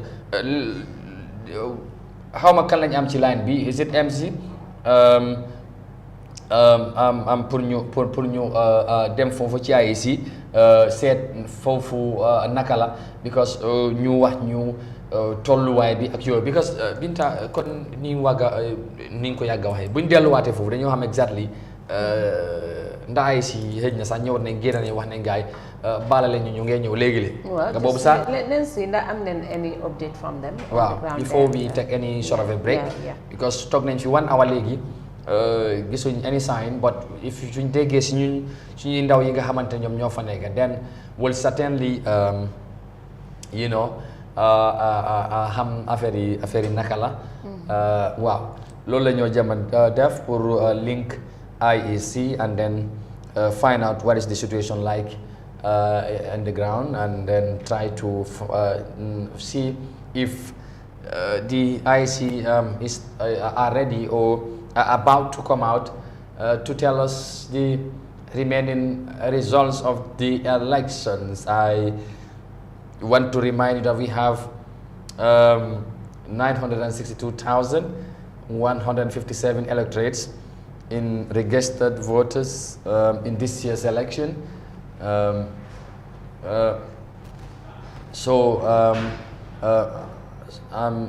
This is the situation. It's good that we remind you the number of votes, so we would know what is the situation there. So kon ni ma ko waxee dañoo jéem a seet ndax mun nañ faa dellu waaye daal dafa mel ni gars yi gis ngeen toogu bi sax jubluwut si nit ñi fu ñu toog. Amadou bàyyi ñu. non toogu baa ngi nii gars yi ko gis wala kam mu ngi ne bu na le Amadou bàyyi ñu ak toogu bi waay. ay si booy ay si gars génn si leen waay. ñi génne suñu soo léegi nag fu mu nekk nii daal il faut ñu xaar rek fan naa ñu dem ak break bi rek ñun tamit ñu naan suñ ko fi. parce que ñoom suñ génnul ñun ñu ñoo toog fii dañoo continuer di wax rek. waaw waxati lu ñu war a wax. waaw nga répétaat lu ñu waxoon rek. ñu ne dañ bari wax. you know nga nag waxaat du bari wax waaye da nga bëgg affaire yi mu gën a leer rek. waaw waaye leeral nañ kay. waaw leeral nañ affaire yi même leer. waaw kay ay si moo ci des nay leer bul dem foofu. déedéet dafa noppi na. fàtte woon naa boobu am na ku ko. waaw am na ku wax ne bëggul leen dem léegi boobu ne buñ ci dem. waaye daal yëf yaa ngi ni xam naa ne xam nga yi tamit dafay baax ñun at least ñu mën a wàccee pression bi tuuti. moo tax léegi def si dee baax. ñu xala cabaxal yeneen yi. parce que xam naa ñëpp fu mu nekk nii am na ñi nga xamante ne moom seen pression bi éeg na de. waaw waaye nañ dal rek ndànk-ndànk. sakantuma ressources yi ñu commencé. waaw. waaye mën naa am comme que ñu ngi am like 36 constituency xam nga resource. binta dara xewagul dara. waaw so dafa mel ni. lii moom. lu ndaw la si lifin. waaye nañ xaar rek ay si ñoom su soobee yàlla. daanaka luñ compté gum ci 17 constituency boo ko am na yenn constituency boo si boolee benn rek wala ñaar moo ëpp loolu fuuf. so affaire yi des na bu baax. so bu leen buñ yàkkamti bu kenn am ñaari xel wala yaakaaram tas waaw xanaa ku nga xamante ne xam na ñun luñ xamut waaw kooku moom mun naa xalaatee leneen waaye lu ñu amagum waaw ko amul kenn ki war a tiit ci yëf yi everything yëf yi mun naa demee fu nekk ñambi bi tooy la daal mun naa damee ci boor bu nekk kenn xamut ñu gërëm leen sant leen bu baax ci ni ngeen di ànd ak Eyeafrica TV suñu ay programme waaye surtout ci special election coverage bi nga xamante ne depuis démba ci suba ñu ngi yéen a ngi ànd ak ñun ci 2021 presidential election yi nga xamante ne Gambien si ñu ngi ko doon xaar ñu sante ko yàlla nag ñëw nañ fekkee ko ci jàmm ba lépp luñ ci yaakaaroon ci dal Gambien si taxaway nañ ko génn si nañ def leen lu leen war léegi nag ñu xaar ci IEC ñi nga xamante ne ñoom lañ dénk suñ élection bi pour ñu wax ñu élection bi nu mu demee waaye gis nga ba léegi ñu ngi xaarandi about over 1 hour ba léegi time bu ñu waxoon passé na ba teg na 1 hour ak ay minutes so lu ñoo def rek mooy ñu jël short break naani ndox dew ñëwaat ci kanam tuuti ñu jokkoowaat ak suñ team bi ci ground bi amaana bana 12:30 towards 1 o'clock ay si tamit nañ génn si mais bi bu ñu génnee ñëpp ay kontaan parce que mun nañ ñëw ñuy they committed difference ñëw and they hit it for everybody.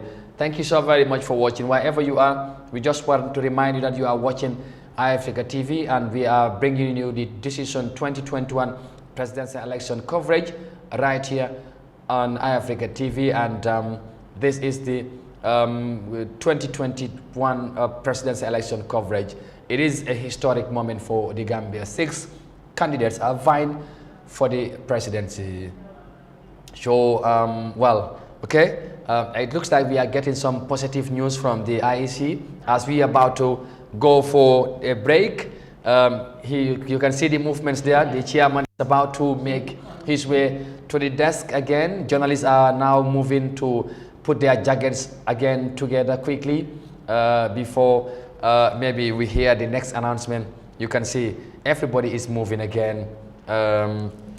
Yes, this is ka update di alla dron sa intenti najele IEC chairman wala kana sifana nalo ne ko mol meta nyim batula le bari bitum good news nem ko bayre najele fon hayna wala siran ta kan sabe da min tenti tumando sanmi be resol sol moyla musib e fulbe ka wondo IEC chairman on jodi ke pour jonnir go resource feeno do non ko dum do neba habbede joni non en jenti to be kadi ko hondum be hebane Gambia ni men feeno do jërëjëf Binta jaaraam comme ni ko Binta waxee gis ngeen IEC ñëwaat na chairman bi toogal na ci toogam léegi lu ñoo def rek mooy ñu dem yóbbu leen ci IEC chairman bi moom moo nekk di returning officer ñu déglu ko den su ko defee ñu ñëwaat ci kan announcement of the results from the IEC.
Okay.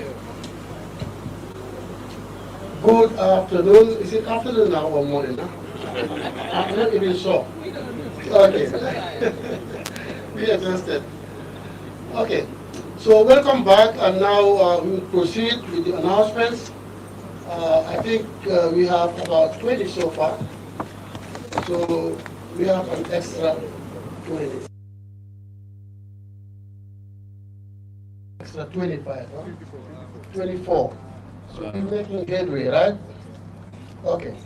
So now I hand over the floor to the chairman to proceed with the announcements. Thank you. Welcome, Chair. Thanks. Thank you. Yeah.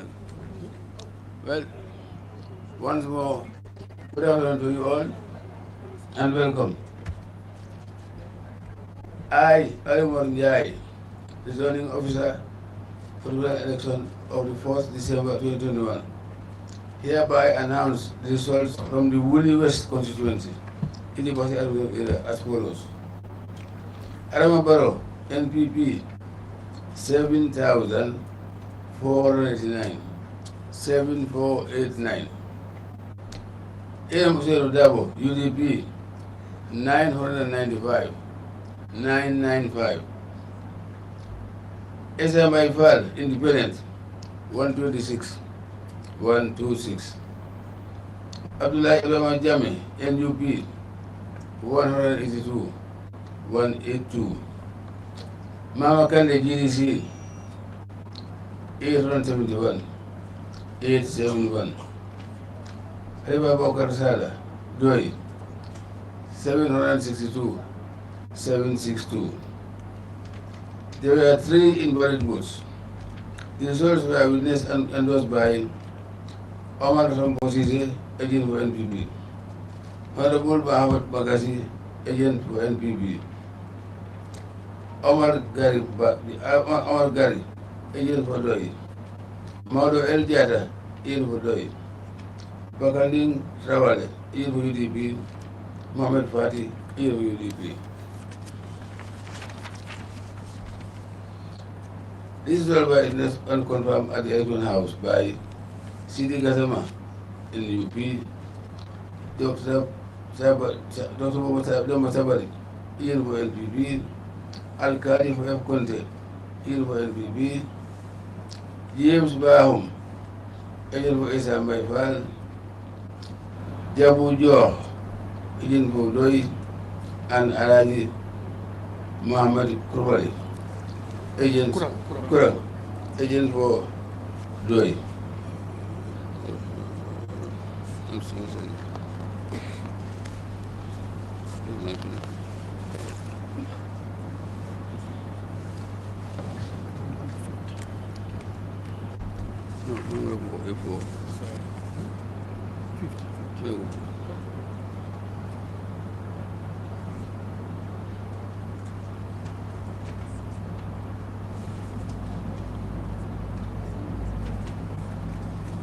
Sign Elmon Yai.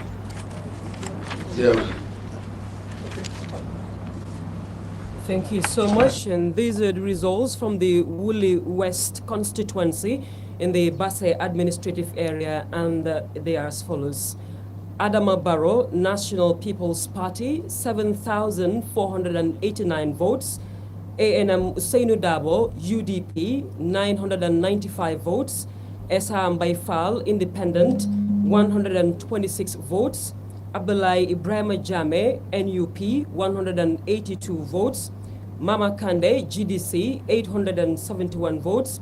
Halifa Babakar Salah, PDOIS, 762 votes. There were 3 invalid votes, and the results were witnessed and endorsed by Omar Sompo Sise, agent for NPP, Honorable Mohamed Magasi, agent for NPP, Omar Gari, agent for PDOIS, Maudo El Jata, agent for PDOIS, Bakanding Trawale, agent for UDP, Mohamed Fati, agent for UDP. And the results were witnessed and confirmed at the election house by Sidi Gassama, NUP, Dr. Demba Sabali, agent for NPP, Alkali F. Conte, NPP, James Bahum for Esham Baifal, independent candidate, Jabu Jo for PDOIS, Alaji Mamadi Kurang for PDOIS, and this is signed by the chairman of the Independent Electoral Commission, Ali Mamarnjai. I, Ali Mamarnjai, returning officer, representing election of 4th December 2021, hereby announce results from the Sandu Constituency, University Administrative Area, as follows. Adama Barrow, NPP, 7,605, 7605. Elman Usiodo Dabo, UDP, 1,590, 1590. Esham Baifal, Independent, 189, 189. Abdullahi Ibrahim Jammeh, NUP, 160. Mama Kande, GDC, 1,889, 1889. And Halifa Babakar Salah, Doi, 128, 128. There were 7 invalid votes.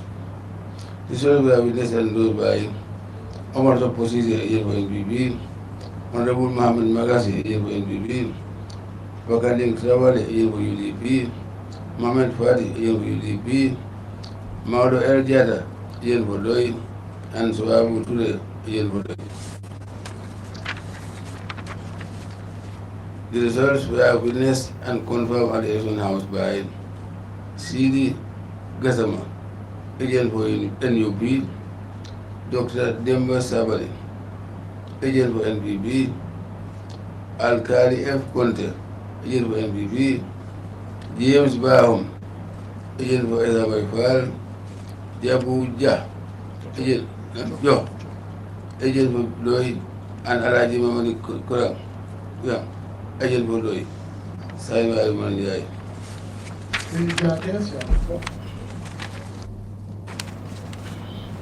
More results coming in, and this one is from the Sandu constituency in the Basse administrative area. Adama Barrow, NPP, 7,605 votes. ANM Usainu Dabo, UDP, 1,590 votes. Esham Baifal, Independent, 189 votes. Abdullahi Ibrahim Jammeh, NUP, 160 votes. Mama Kande, GDC, 1,889 votes. Halifa Babakar Salah, PDIS, 128 votes. There were 7 invalid votes, and these results were witnessed and endorsed by Omar Sompo Sise, agent for NPP, Honorable Mohamed Magasi, agent for NPP, Bakading Trawale, agent for UDP, Mohamed Fati, agent for UDP, Maudo El Jata, agent for PDIS, Swaibu Toure, agent for PDIS. And the results were witnessed and confirmed at the election house by Sidi Gassama, agent for NUP, Dr. Demba Sabali, agent for NPP, Alaji F. Conte, agent for NPP, James Bahum, agent for Esam Baifal, Jabu Jo, agent for PDIS, Alhaji Mamadi Kurang, agent for PDIS. And this is signed by the chairman of the Independent Electoral Commission, Ali Mamandai. Okay, thank you. I, Aliman Yai, zoning officer of the collection of 4 December 2021, hereby announce the results from the Tumana constituency in the Wellingara area as follows. Adama Barrow NPP 11,380, 11380. Adam Hussein Dawo UDP 2,252, 2252. Esam Baifal Independent 134, 134. Abdullah Ibrahim Jammeh NUP 215, 215. Mama Kande GDC 774, 774. And Halifa Bokar Salah Doi 148, 148. The results were witnessed and endorsed by Omar Soposise, agent for NPP, Honorable Mohamed Magasi, agent for NPP, Bakading Trawale, agent for UDP, Mohamed Fati, agent for UDP, Maudo El Jata, agent for Doi, and Swaibu Toure, agent for Doi. The results were witnessed and confirmed at the election house by Sidi Gassama, agent for NUP, Dr. Demba Sabali, agent for NPP, Alkali F. Conte, agent for NPP, James Bahum, agent for Esam Baifal, Jabu Jo, agent for Doi, and Alaji Mamadi Kurang, agent for Doi. Signed, Arimanda. Okay, yes. Thank you. Over now to the Tubana constituency in the Basse administrative area. Adama Barrow, NPP, 11,380. ANM Usainu Dabo, UDP, 2,252. Esam Baifal, Independent, 134 votes. Abdullahi Ibrahim Jammeh, NUP, 215 votes. Mama Kande, GDC, 774 votes. Halifa Babakar Salah, PDIS, 148 votes. These results were witnessed and endorsed by Omar Sompo Sise, agent for NPP, Honorable Mohamed Magasi, agent for NPP, Bakanding Trawale, agent for UDP, Mohamed Fati, agent for UDP, Maudo El Jata, agent for PDIS, Swaibu Toure, agent for PDIS. And the results were witnessed and confirmed at the election house by Sidi Gassama, agent for NUP, Dr. Demba Sabali, agent for NPP, Alkali F. Conte, agent for NPP, James Bahum, agent for Esam Baifal, Jabu Jo, agent for PDIS, and Alaji Mamadi Kurang, agent for PDIS, signed by Chairman of the Independent Electoral Commission, Ali Mamanjai. I, Ali Manjai, returning officer of the electoral election of 4 December 2021, hereby announce the results from the Upper Fulham West constituency in the Jamboree area as follows.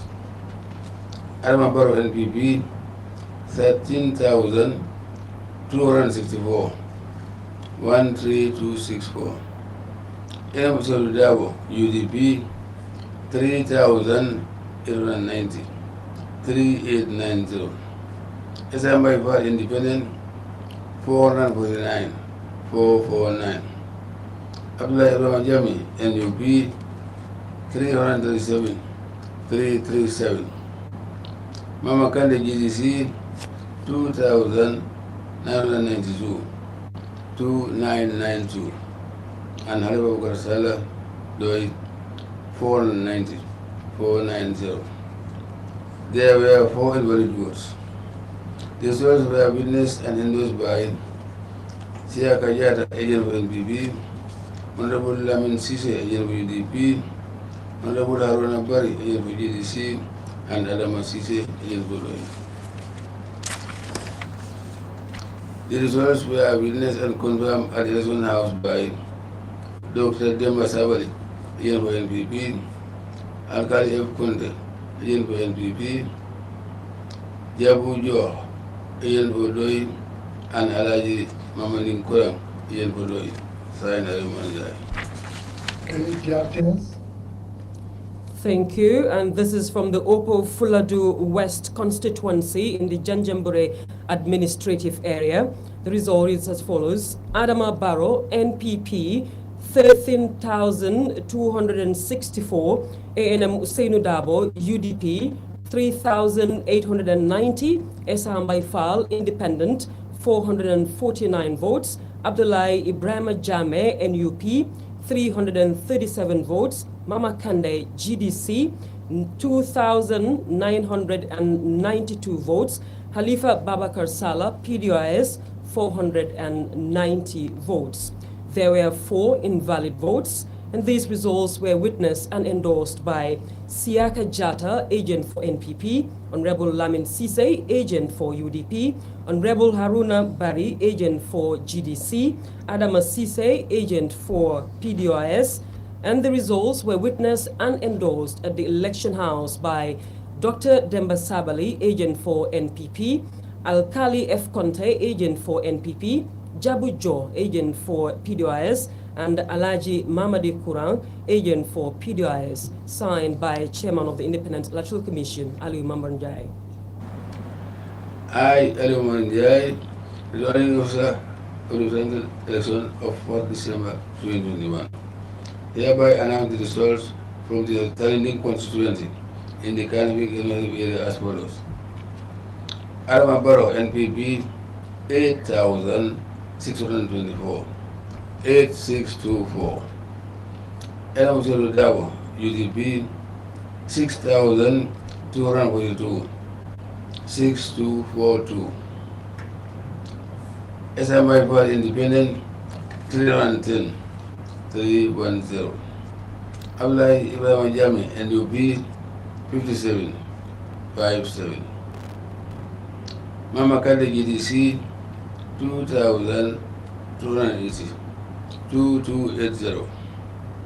And Halifa Bokar Salah Doi 772. 772. This will be endorsed by Nur Lamin Baji, agent for NPP, Usman A.N. Jeng, agent for NPP.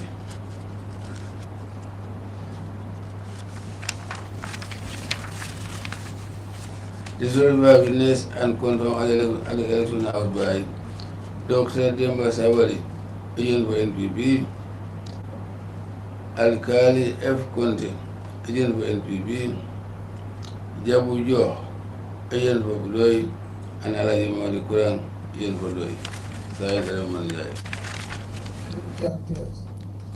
Results from the Talinding constituency in the Kanifing administrative area are as follows.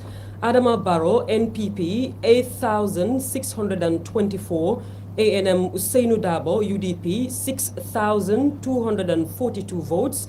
Esam Baifal, Independent, 310 votes. Abdullahi Ibrahim Jammeh, NUP, 57 votes. Mama Kande, GDC, 2,280 votes. Halifa Babakar Salah, PDIS, 772 votes. There was 1 invalid vote, and the results were witnessed and endorsed by Momodou Lamin Baji, agent for NPP, Uthman A.N. Jeng, agent for NPP. And the results were witnessed and endorsed and confirmed at the election house by Dr. Demba Sabali, agent for NPP, Alkali F. Conte, agent for NPP, Jabu Jo, agent for PDIS, and Alhaji Mamadi Kurang, agent for PDIS, signed by Chairman of the Independent Electoral Commission, Ali Mamad Njai.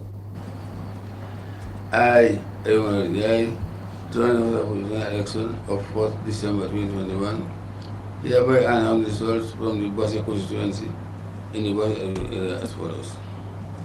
Adama Barrow, NPP, 15,904. 15904. Iram Dabo, UDP, 1,377. 1777. Isambay Fal Independent, 195. 195. Abdullah Yahya Jammeh, NUP, 151. 151. Mama Kane GDC, 688. 688. However, Sala Doi 229, 229. There were 9 invalid votes. This was by witness and endorsed by Omar Tapoti, agent for NPP, Honorable Muhammad Magasi, agent for NPP, Pakaring Trawali, agent for UDP, Mohamed Fadi, agent for UDP, Maudu El Jata, agent for Doi, and Suwaibu Ture, agent for Doi.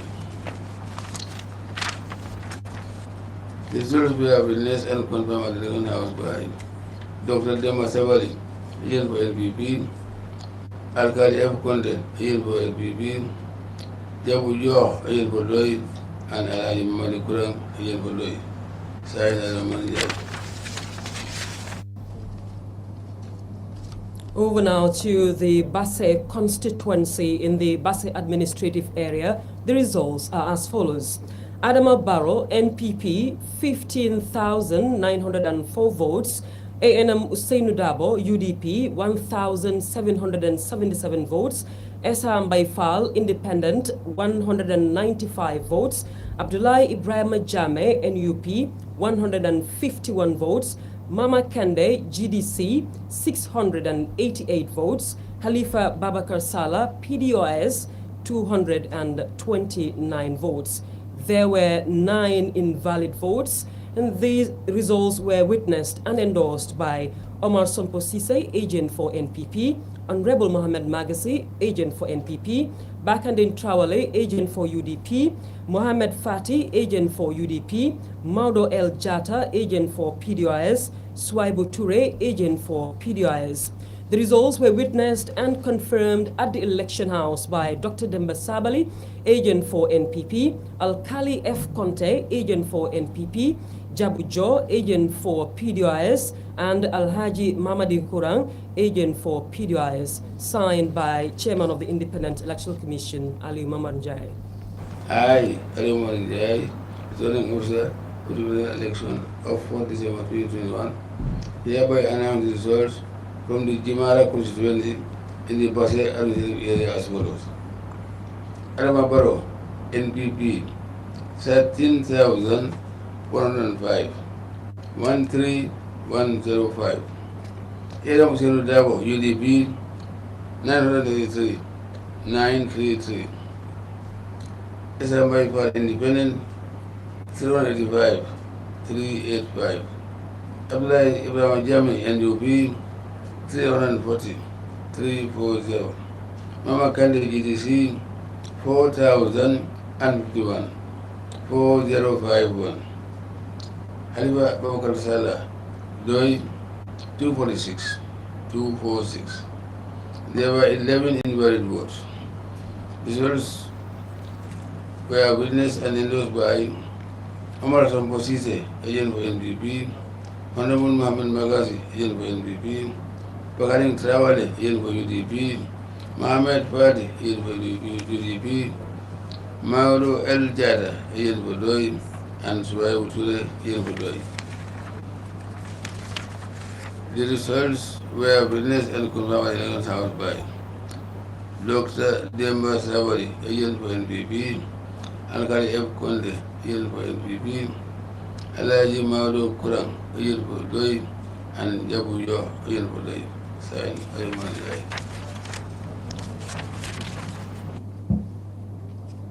Thank you. Over now to the Jimara constituency in the Basse administrative area. The results are as follows. Adama Barrow, NPP, 13,105 votes. ANM Usainu Dabo, UDP, 933 votes. Esa Mbaifal, Independent, 385 votes. Abdullah Ibrahim Jammeh, NUP, 340 votes. Mama Kande, GDC, 4,051 votes, and Halifa Babakar Salah, PDOIS, 246 votes. There were 11 invalid votes. The results were witnessed and endorsed by Omar Sompo Sise, agent for NPP, Honorable Mohamed Magasi, agent for NPP, Bakandeng Trawale, agent for UDP, Mohamed Fati, agent for UDP, Maudo El Jata, agent for PDOIS, Swaibu Toure, agent for PDOIS. The results were witnessed and confirmed at the election house by Dr. Demba Sabali, agent for NPP, Al-Kali F. Conte, agent for NPP, Al-Haji Mamadin Kurang, agent for PDOIS, and Jabujo, agent for PDOIS. Signed by the chairman of the Independent Electoral Commission, Ali Mamanjai. I, Ali Mamanjai, returning officer for the presidential election of 4th December 2021, hereby announcing the results from the controller constituency in the majority as follows. Adama Barrow NPP, 12,112, 12112. ANM Usainu Dabo, UDP, 1,474, 1474. Esambai Independent, 163, 163. Yahya Jammeh, NUP, 283, 283. Mama Kande GDC, 713, 713. Halifa Babakar Salah Doi, 296, 296. There were 17 invalid votes. The results were witnessed and endorsed by Umar Topotisi, agent for NPP, Honorable Mohamed Magasi, agent for NPP, Babanding Trawale, agent for UDP, Maudo El Jata, agent for Doi, and Swaibu Toure, agent for Doi. The results were witnessed and confirmed at the election house by Dr. Demba Sabali, agent for NPP, Al-Kali F. Konde, agent for NPP, Jabu Jo, agent for Doi, and Alaji Mani Korang, agent for Doi. Signed, Ayman. Results from the Kantora constituency in the Basse administrative area are as follows. Adama Barrow, NPP, 12,112 votes. ANM Usainu Dabo, UDP, 1,474 votes. Esa Mbaifal, Independent, 163 votes. Abdullah Ibrahim Jammeh, NUP, 283 votes. Mama Kande, GDC, 713 votes. Halifa Babakar Salah, PDOIS, 296 votes. There were 17 invalid votes. The results were witnessed and endorsed by Omar Sompo Sise, agent for NPP, Honorable Mohamed Magasi, agent for NPP, Babandeng Trawale, agent for UDP, Maudo El Jata, agent for PDOIS, Swaibu Toure, agent for PDOIS.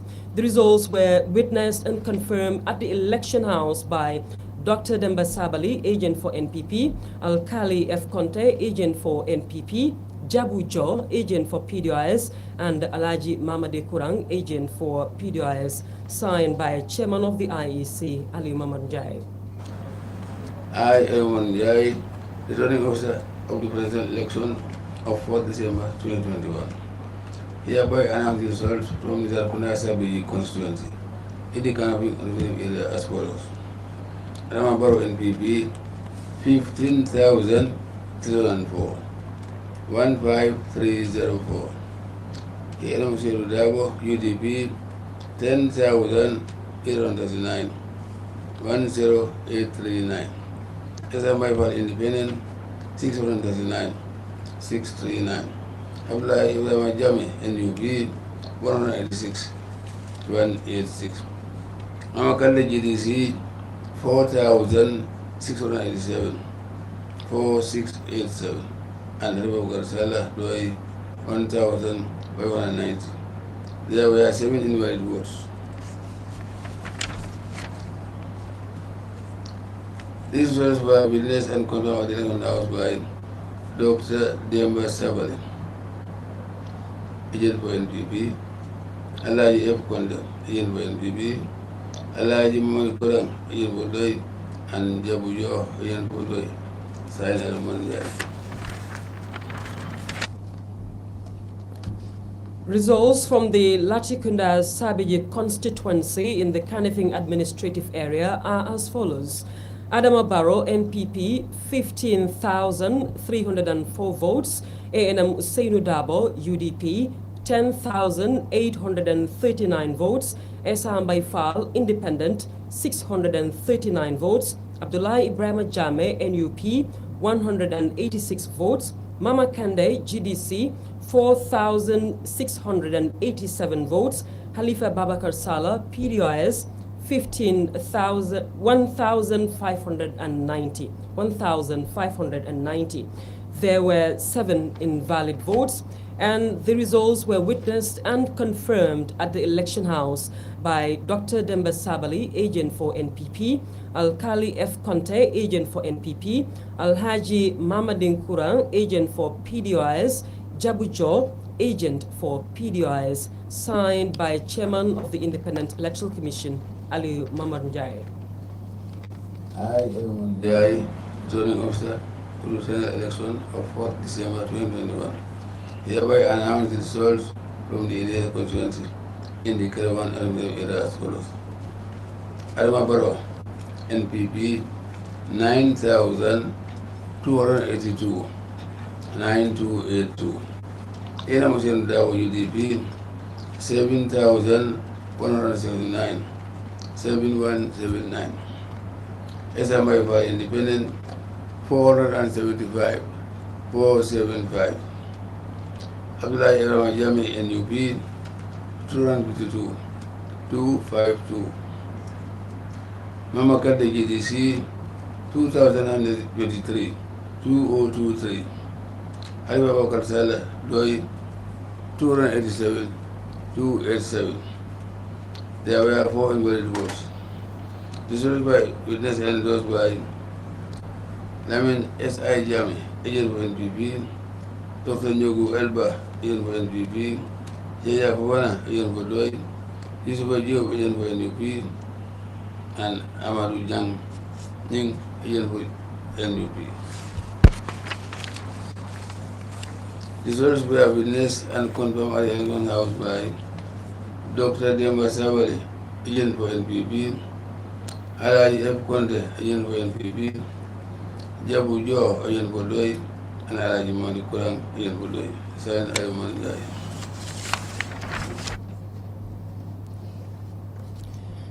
Results from the Ilyasa constituency in the Kerawan administrative area are as follows. Adama Barrow, NPP, 9,282 votes. ANM Usainu Dabo, UDP, 7,179 votes. Esa Baifal, Independent, 475 votes. Abdullah Ibrahim Jammeh, NUP, 252 votes. Mama Kande, GDC, 2,023 votes. And Halifa Babakar Salah, PDOS, 287 votes. There were 4 invalid votes, and the results were witnessed and endorsed by Lamin S.I. Jammeh, agent for NPP, Dr. Njogu Elba, agent for NPP, Yahya Fofana, agent for PDOS, Yusufa Job, agent for NUP, Amadou Nying, agent for NUP. The results were witnessed and confirmed at the election house by Dr. Demba Sabali, agent for NPP, Al-Kali F. Conte, agent for NPP, Jabujo, agent for PDOS, and Alaji Mamadin Kurang, agent for PDOS, signed by Chairman of the IEC, Ali Mamad Njai. I, Roman Jai, returning officer of the election of 4th December 2021, hereby announce the results from the Woolly East constituency in the party area as follows. Emma Borough NPP 7,783, 7783. AM Dabo UDP 8181, 881.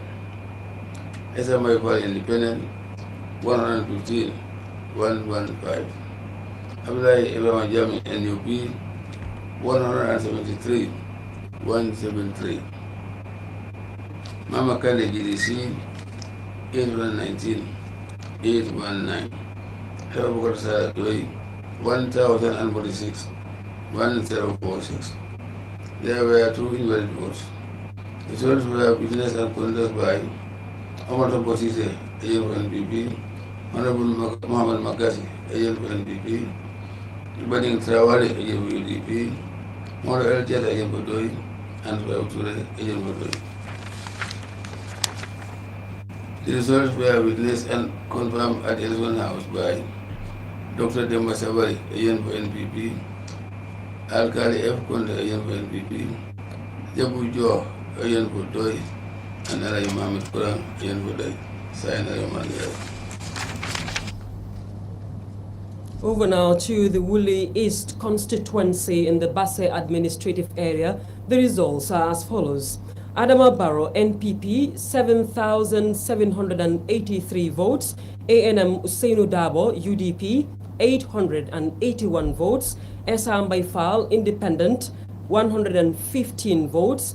Abdullahi Ibrahim Jammeh, NUP, 173 votes. Mama Kande, GDC, 819 votes, and Halifa Babakar Sala, PDOS, 1,046 votes.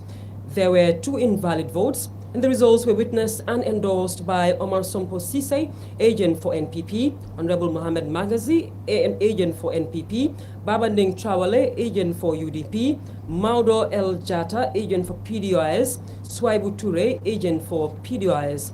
The results were witnessed and confirmed at the election house by Dr. Demba Sabali, agent for NPP, Alkali F. Conte, agent for NPP, Jabujo, agent for PDOS, and Alaji Mamadi Kurang, agent for PDOS, signed by the chairman of the IEC, Ali Mamanjai.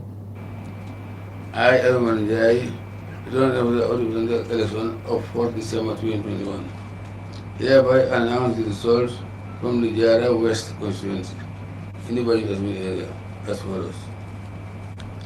No correction.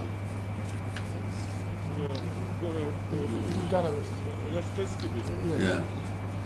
Adama Barrow NPP 6,441, 6,441. AN Usainu Dabo UDP 5,802, 5,862.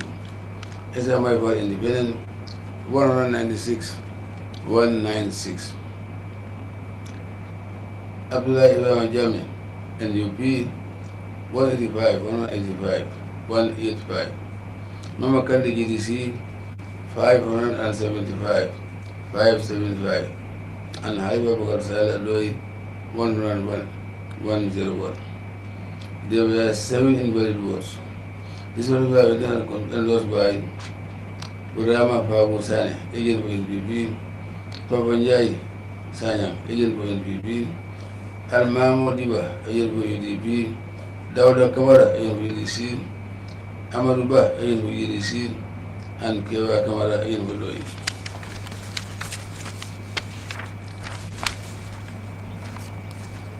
The results were witnessed and confirmed at the election house by Dr. Demba Sabari, agent for NPP, Alkali F. Conte, agent for NPP, Jabu Jo, agent for DOI, and Alaji Mawani Kurang, agent for DOI. Signed Al. Thank you. Over now to the Jara West constituency in the Banjul. Wow.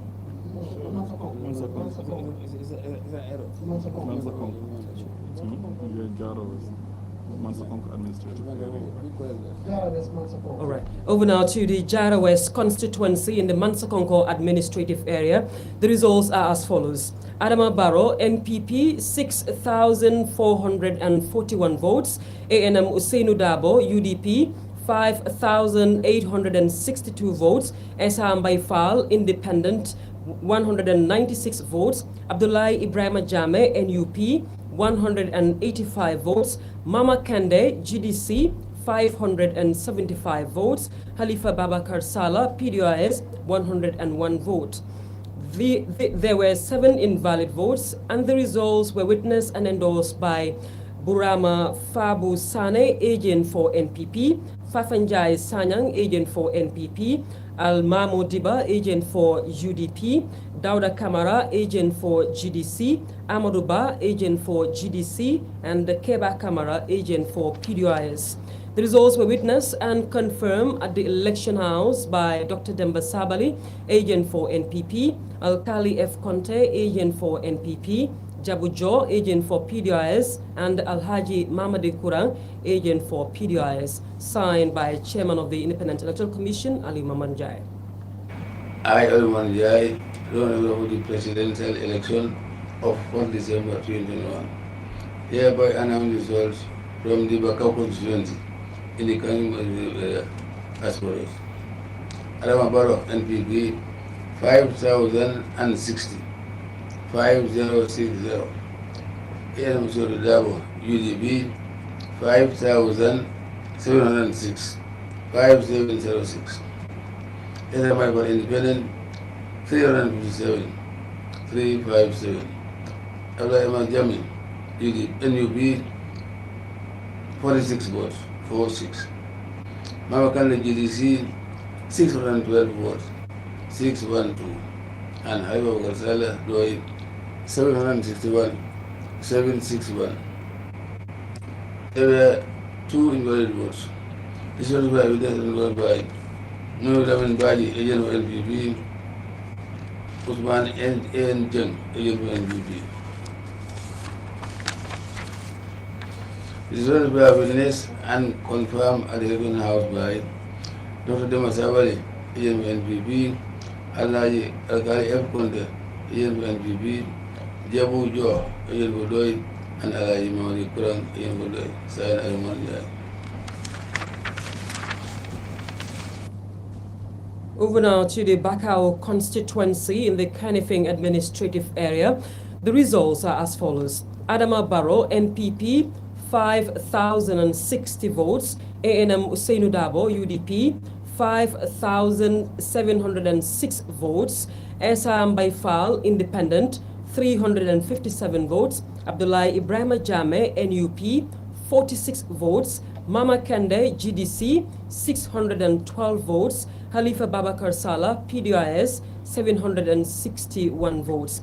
There were 2 invalid votes, and the results were witnessed and endorsed by Momodu Lamin Baji, agent for NPP, Uthman A.N. Cheng, agent for NPP.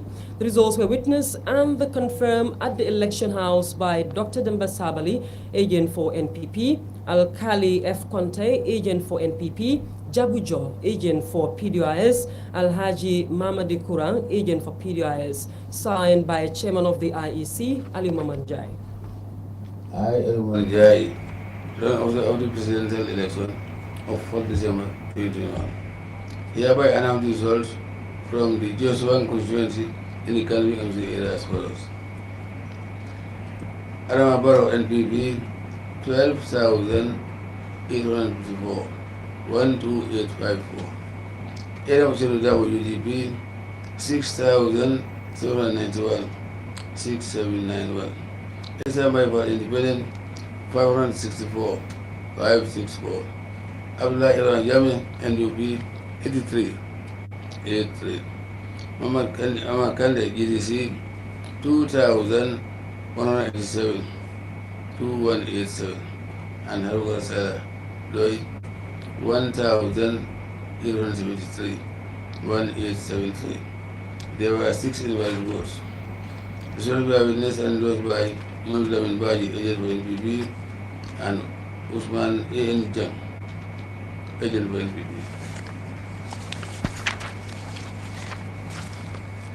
The results were witnessed and confirmed at the election house by Dr. Demba Sawari, agent for NPP, Alkali F. Conte, agent for NPP, Jabu Jo, agent for Doi, and Alaji Malik Kurang, agent for Doi. Sign Alaji. Over now to the Joseon constituency in the Kanifing administrative area. The results are as follows. Adama Barrow, NPP, 12,854 votes. ANM Usainu Dabo, UDP, 6,791 votes. Esam Baifal, Independent, 564 votes. Abdullahi Ibrahim Jammeh, NUP, 83 votes. Mama Kande, GDC, 2,187 votes. Halifa Babakar Salah, PDIS, 1,873 votes. There were 6 invalid votes. The results were witnessed and endorsed by Momodu Lamin Baji, agent for NPP, Uthman A.N. Jeng, agent for NPP. And the results were witnessed and confirmed at the election house by Dr. Demba Sabali, agent for NPP, Alkali F. Conte, agent for NPP, Jabu Jo, agent for PDIS, and Alaji Mamadi Kurang, agent for PDIS, signed by Chairman of the IEC, Aliu Mamad Njai. I, Aliu Mamad Njai, the officer of the presidential election of 4th December 2021. Hereby announce results from the Open Yomi constituency in the Caravan and Wellingara as follows. Adama Barrow NPP 8,764, 8764. Elam Usainu Dabo UDP 3,855, 3855. Isama Ifal Independent 185, 185. Abdullah Yahya Jammeh NUP 196, order 96, 196. Mama Kande GDC 1,814, 1814. Halifa Babakar Salah, Doi 355, 355. There were 11 invalid votes. Results were witnessed and endorsed by Yahya Jammeh, agent for NPP, Dr. Njogu Elba, agent for NPP, Christopher Job, agent for NUP, and Amadou Jang, agent for NUP. Results were witnessed and confirmed at the election house by Dr. Demba Sawari, agent for NPP, Alkali F. Conte, agent for NPP, Jabu Jo, agent for Doi, and Alaji Mamadi Kurang, agent for Doi. Signed Alaji. Results from the Open Yomi constituency in the Kerawan administrative area are as follows. Adama Barrow, NPP, 8,764 votes. ANM Usainu Dabo, UDP, 3,855 votes.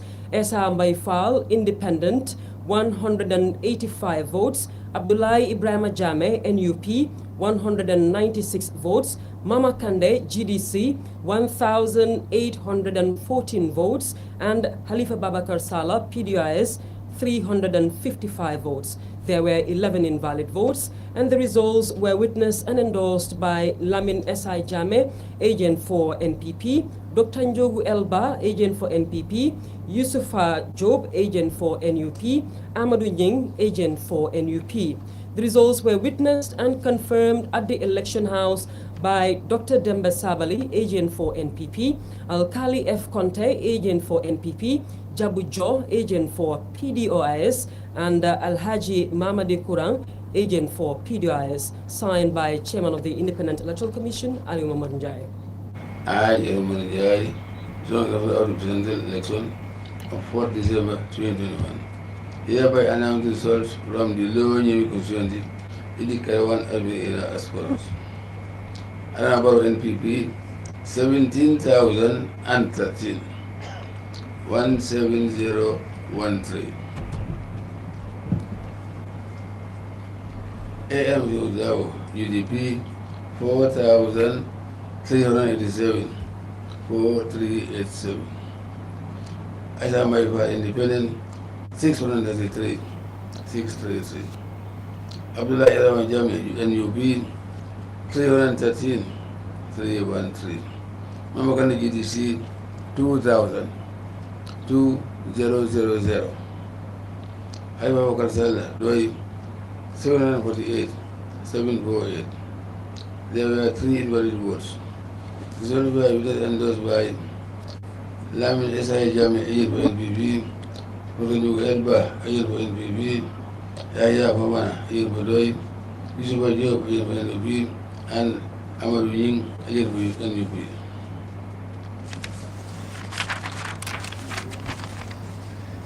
The results were witnessed and confirmed at the Electoral House by Dr. Demba Sabali, agent for NPP, Al-Ghali F. Conte, agent for NPP, Jabu Jo, agent for Doi, and Alaji Mali Kurang, agent for Doi, signed at Amanjai. Results from the Lower Nyomi constituency in the Kerawan administrative area are as follows. Adama Barrow, NPP, 17,013 votes. ANM Usainu Dabo, UDP, 4,387 votes. Esham Baifal, Independent, 633 votes. Abdullah Ibrahim Jammeh, NUP, 313 votes. Mama Kande, GDC, 2,000 votes, and Halifa Babakar Salah, PDOS, 748 votes.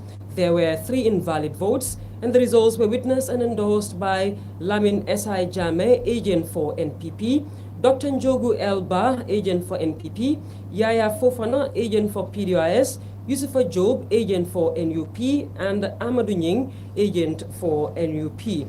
The results were witnessed and confirmed at the election house by Dr. Demba Sabali, agent for NPP, Al-Khali F. Conte, agent for NPP, Jabu Jo, agent for PDOIS, and Al-Haji Mamadi Kurang, agent for PDOIS, signed by Chairman of the IEC, Ali Mamanjai.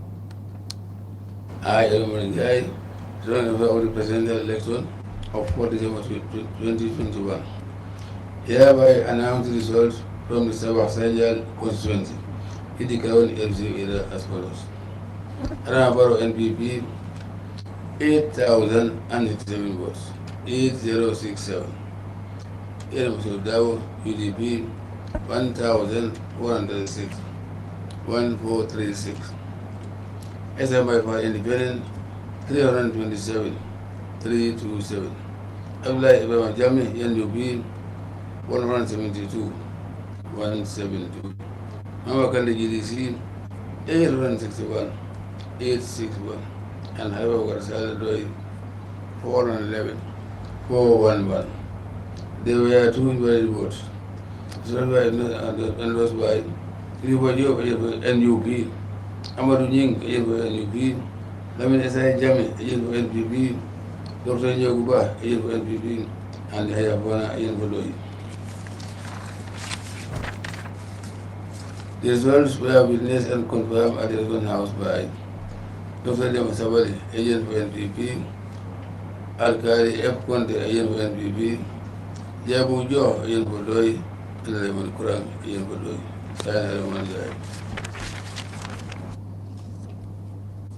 Over now to the Sabasanjal constituency in the Kerawan administrative area.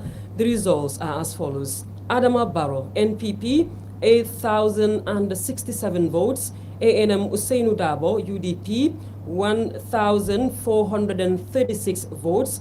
Esham Baifal, Independent, 327 votes. Abdullah Ibrahim Jammeh, NUP, 172 votes. Mama Kande, GDC, 861 votes. And Halifa Babakar Salah, PDOIS, 411 votes. There were 2 invalid votes, and the results were witnessed and endorsed by Yusufa Job, agent for NUP, Amadou Nying, agent for NUP, Lamin Yahya Jammeh, agent for NPP, Dr. Njogu Elba, agent for NPP, and Yaya Fofana, agent for PDOIS. The results were witnessed and confirmed at the election house by Dr. Demba Sabali, agent for NPP, Al-Khali F. Conte, agent for NPP, Jabu Jo, agent for PDOIS, and Al-Haji Mamadi Kurang, agent for PDOIS, signed by Chairman of the IEC, Ali Mamanjai. I, Ali Mamanjai, Young officer for the presidential election of 4th December 2021. Hereby announce the results from the Southern Constituency, region Yankuri and Area as follows. Adama Barrow, LPP, 5,496, 5496. Edam Solidao, UDP, 5,638, 5638. SMI one independent, 154, 154. Abdullah Yahya Jammeh, NUP, 177, 177. Mama Kandi GDC, 770, 770. And Haliba Wakasala Doi, 167, 167. There were 9 invalid votes. So we have witnessed and those by Honorable Samajaro, NPP, Honorable Lemon Sisi, UDP, Honorable Haruna Bari, UDC, and Adam Sisi, NPP.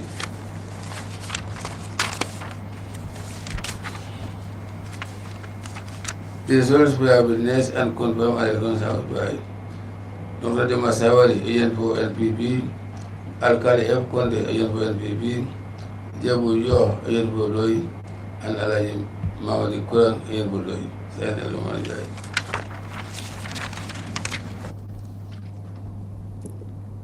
These are the results from the Sami constituency in the Janjanbureh administrative area. Adama Barrow, NPP, 5,496 votes.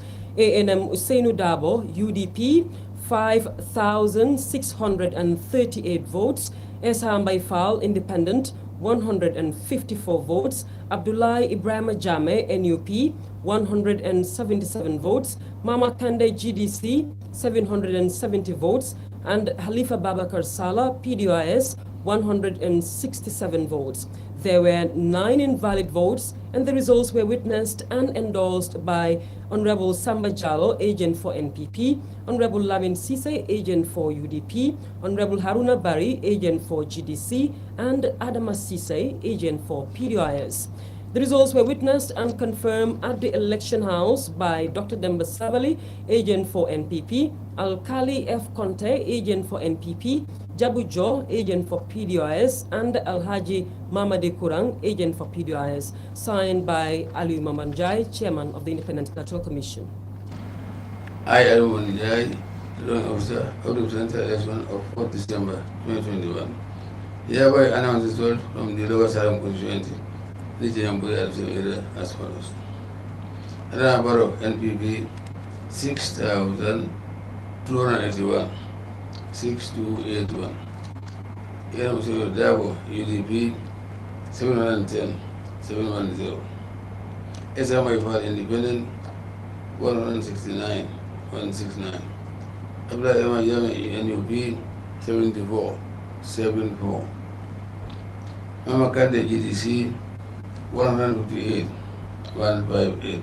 And Honorable Salah Doi, 225, 225. There were 3 invalid votes. The results were witnessed and endorsed by Sia Kajata, agent for NPP, Honorable Lamin Sise, agent for UDP, Honorable Haruna Bari, agent for GDC, and Adama Sise, agent for Doi. The results were witnessed and confirmed at the election house by Dr. Demba Savali, agent for NPP, Alkali F. Conde, agent for NPP, Jabu Jo, agent for Doi, and Alayi Mamadi Kurang, agent for Doi, signed Ali Mamanjai.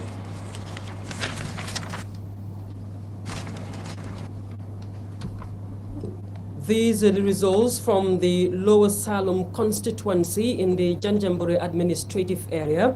Adama Barrow, NPP, 6,281 votes. ANM Usainu Dabo, UDP, 710 votes. Esham Baifal, Independent, 169 votes. Abdullah Ibrahim Jammeh, NUP, 74 votes. Mama Kande, GDC, 158 votes, and Halifa Babakar Salah, PDIS, 225 votes.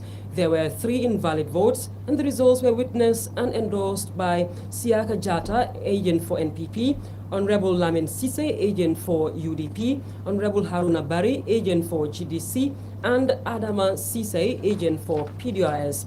The results were witnessed and confirmed at the election house by Dr. Demba Sabali, agent for NPP, Alkali F. Conte, agent for NPP, Jabu Jo, agent for PDIS, and Alhaji Mamadi Kurang, agent for PDIS, signed by Ali Mamamjai, chairman of the Independent Electoral Commission. I, Mamamjai, chairman of the autocratic election of 4 December 2021, hereby announce the results from the Lower Fuladu West Constituency in the January administrative area as follows. Adamabaro NPP, 11,655, 11655. Dabo UDP, 3,637, 3637. SMI for Independent, 480, 480. Yahya Jammeh NUP, 279, 279. Mama Kande GDC, 1,295, 1295. And Wellingara Saladoi, 278, 278. There were 7 invalid votes. This was by witness and was by Siaka Jata NPP, Honorable Lamin Sise NPP, Honorable Haruna Bari NPDC, and Adama Sise NPP. This was by witness and confirmed at the house by Dr. Demba Sabali, agent for NPP, Alkali F. Conte, agent for NPP, Jabu Jo, agent for Dai, and Ali Mani Kurang, agent for Dai. Signed Ali Mani Dai. And these are the results from the Lower Fuladu West constituency in the Janjanbureh administrative area. They are as follows. Adama Barrow, NPP, 11,655 votes. ANM Usainu Dabo, UDP, 3,637 votes. Eshambai Fal, Independent, 480 votes. Abdullah Ibrahim Jammeh, NUP, 279 votes. Mama Kande, GDC, 1,295. 1,295 votes. Halifa Babakar Salah, PDIS, 278 votes. There were 7 invalid votes. The results were witnessed and endorsed by Siaka Jata, agent for NPP, Honorable Lamin Sise, agent for UDP, Honorable Haruna Bari, agent for GDC, Adama Sise, agent for GDC.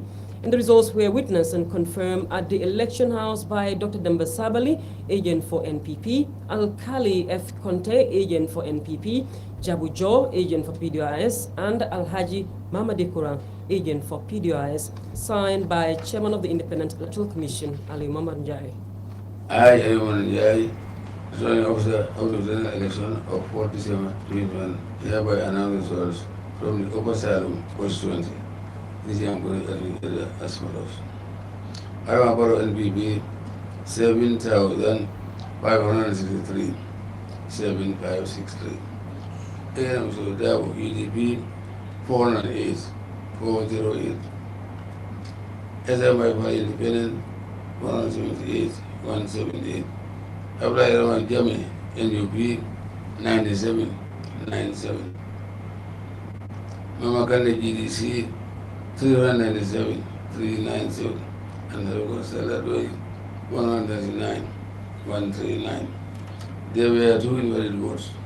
This was by witness endorsed by Siaka Jata, agent for NPP, Honorable Lamin Sise, agent for UDP, Honorable Haruna Bari, agent for GDC, and Adama Sise, agent for Doi.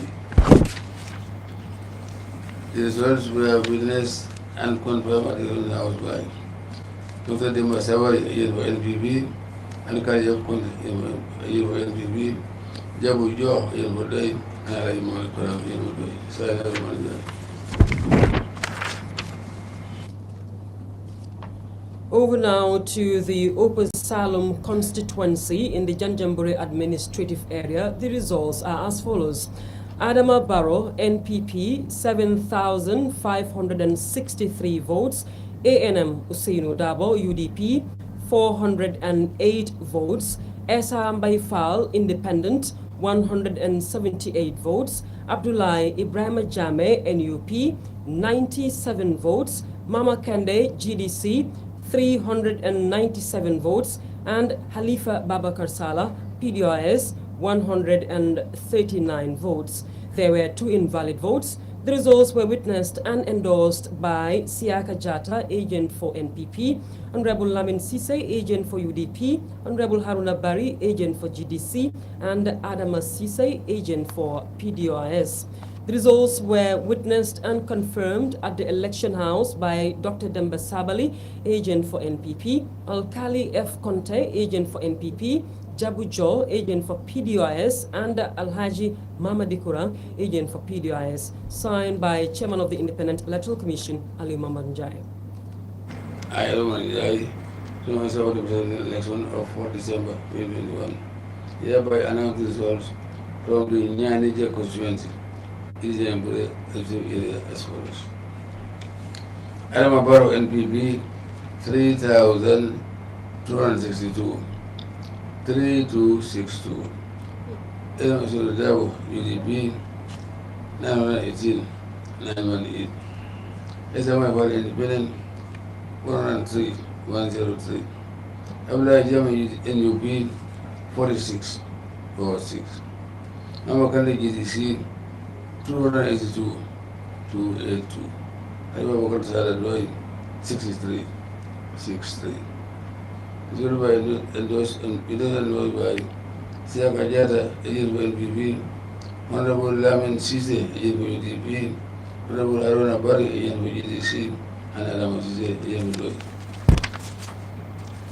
These words were witnessed and confirmed at the election house by Honorable Masabari, agent for NPP, Alkali F. Conte, agent for NPP, Jabu Jo, agent for DOI, and Alhaji Mamadi Kurang, agent for DOI. More results coming in, and this one is from the Nyanija constituency in the Janjambure administrative area, and the results are as follows.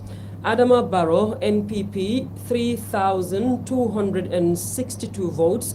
ANM Usainu Dabo, UDP, 918 votes. Esa Mbaifal, Independent, 103 votes. Abdullah Ibrahim Jammeh, NUP, 46 votes. Mama Kande, GDC, 282 votes. Halifa Babakar Salah, PDOIS, 63 votes.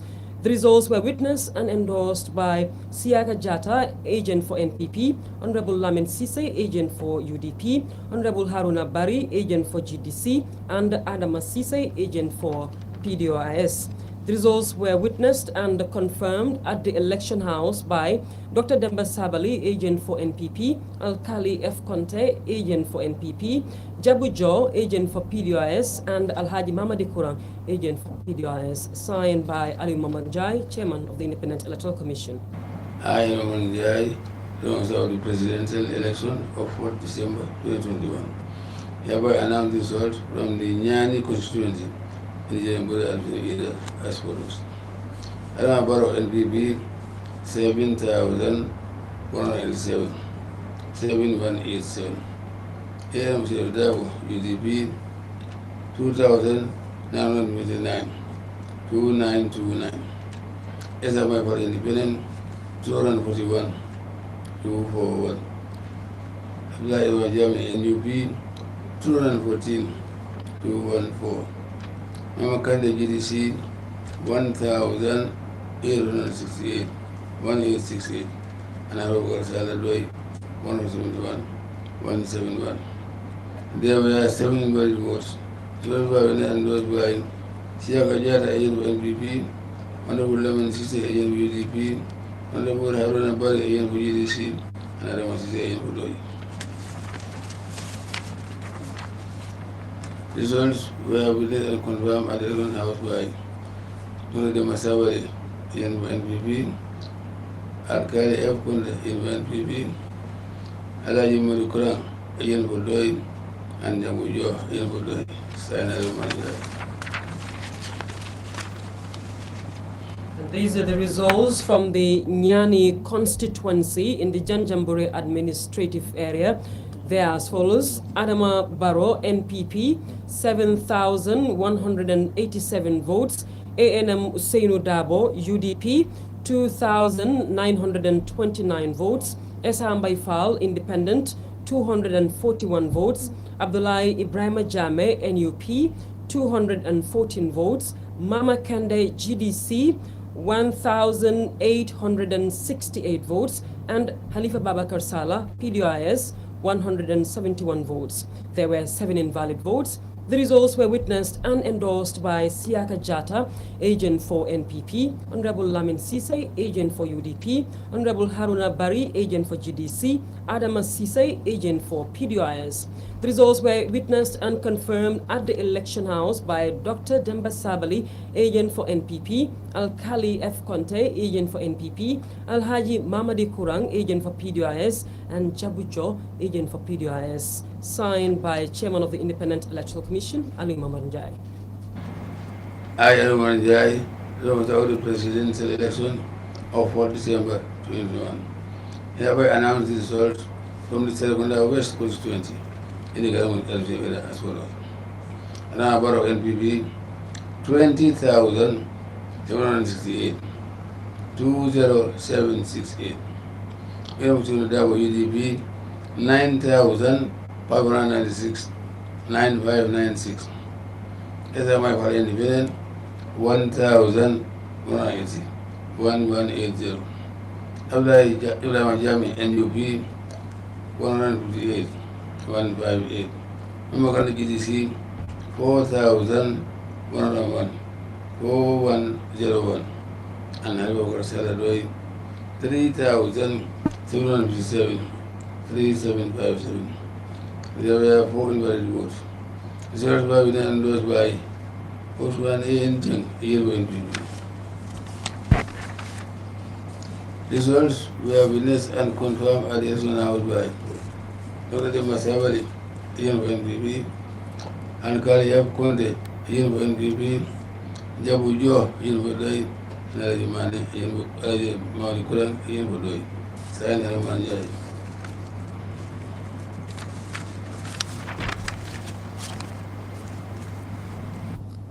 Over now to the Serekunda West constituency in the Kanifing administrative area. The results are as follows. Adama Barrow, NPP, 20,768 votes. ANM Usainu Dabo, UDP, 9,596 votes. Esham Fall, Independent, 1,180 votes. Abdullahi Ibrahim Jammeh, NUP, 158 votes. Mama Kande, GDC, 4,101 votes. And Halifa Babakar Salah, PDIS, 3,757 votes. There were 4 invalid votes. The results were witnessed and endorsed by Uthman A. N. Cheng, agent for NPP.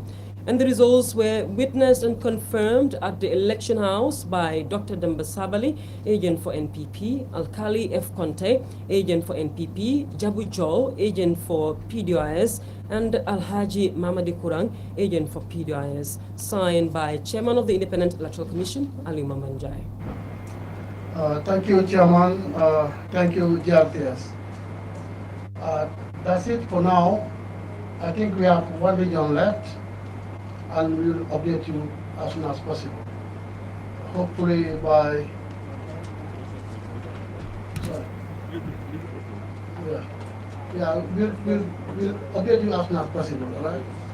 We're doing our best to speed it up. Thank you.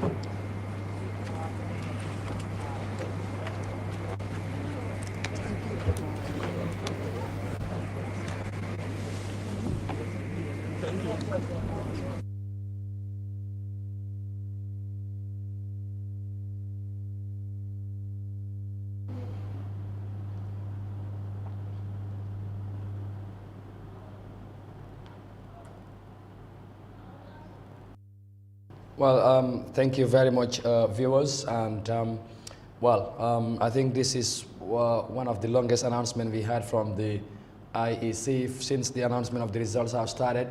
and as you can see, the IEC officials are going back to their, of course, office to continue the work as they have been doing. I think there has been some relief now. I want to believe we still have a long way to go. I want to say, because as you know, well, we definitely have been waiting for so long, but eventually we have got now over the halfway mark of the number of constituency, but we'll confirm that in a moment.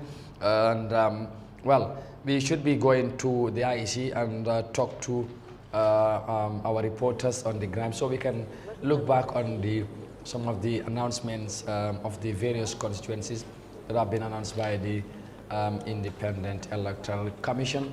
mbokk yi rek pour ñu wax ne comme ni ngeen ko déggee foog naa bii moom IEC moom waaw bii moom try nañ parce que bii moom moo nekk bu gën a yàgga ci announcement buñ defagum depuis bu mu dooree ba léegi gis nañ ne dem nañ daanaka fu bëri ci réew mi fi nga xamante ne announce nañ constituency yu bëri am na solo bu baax a baax lii lañ doon xaar ci ñoom tamit parce que nag xaar bi yàgg na waaye jeexagut ba léegi jeexagut ñu ngi xaar li nga xamante ne mooy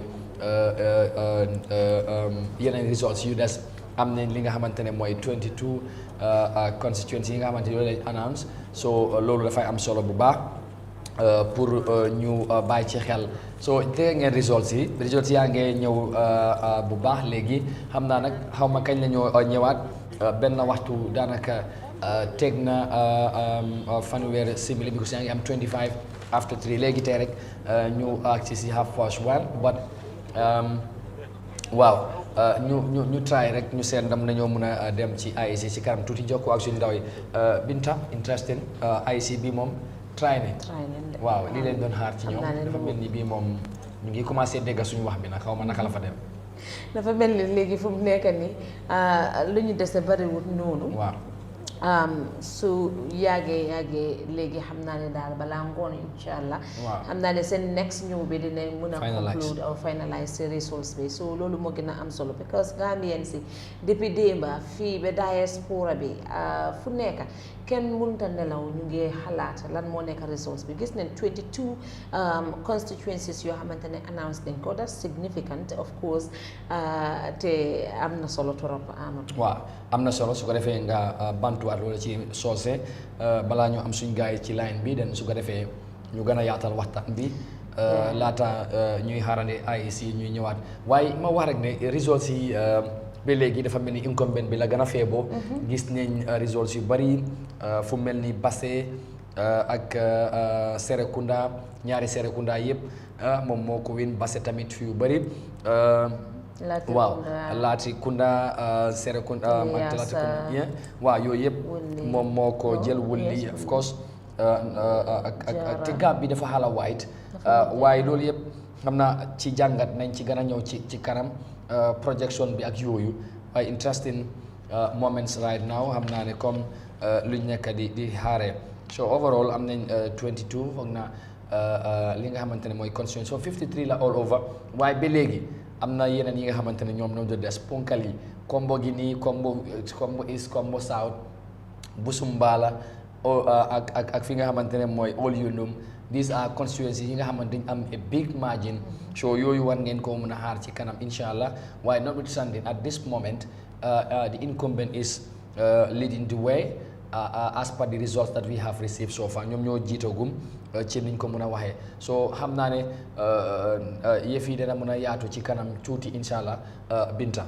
waaw mbaɗigol saying aɓe damin tentin IEC ye bota announcement o min kala tentin 22 constituencies 22 tundol min yallon ko ye wolle announce sign tentin nena jiɓe announcement o ñing ɓe taka ñamega ko incumbent mi yallon ko wala mo president Baroti aɓe wole favor kan at this point bari hani fo bi na constituency dol sotole min yallon ko eɓe turen koma andu wol fana warta bakele silan fonsel la moy wol fana yena nan tuma da mela IEC bina ko take ni nata e ba fala molele fana wo constituencies jelle sotata je ane munni munne sotata je ane wotumo bala na jumal fana winter wo constituency to but for the meantime mimbe jang min seneyata ka bonan IEC wala mun nyinti ko ni resource sol mi ay mi tandi abe incumbent nyinne febo kan musibbe fulbe on jarama meden salmina on ha hande meden halnaw yondara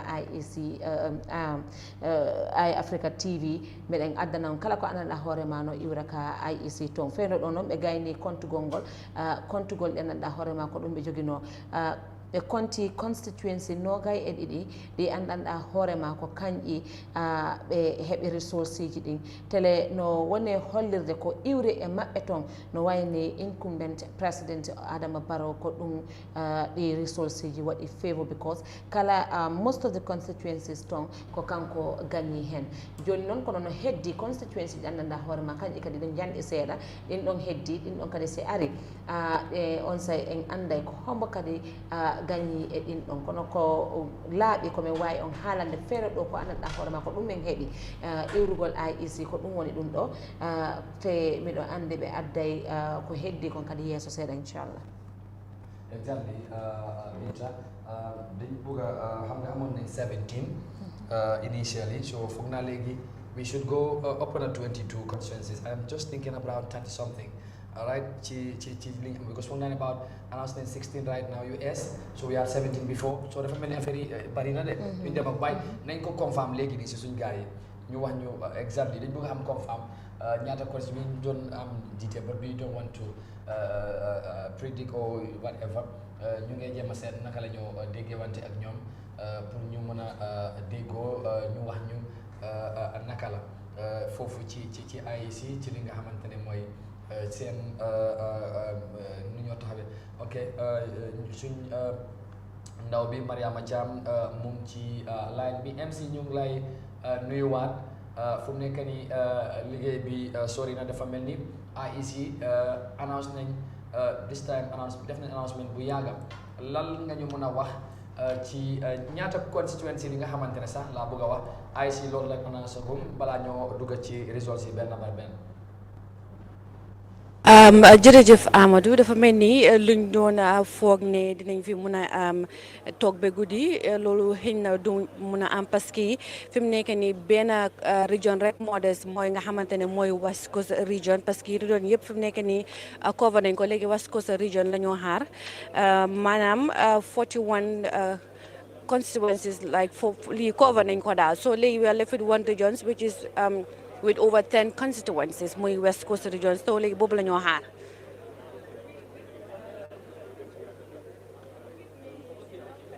loolu na demee léegi fan la ñoo dooree ak lan lañ mën a jàpp ci results yi nga xamante ne IEC yooyu leen joxe.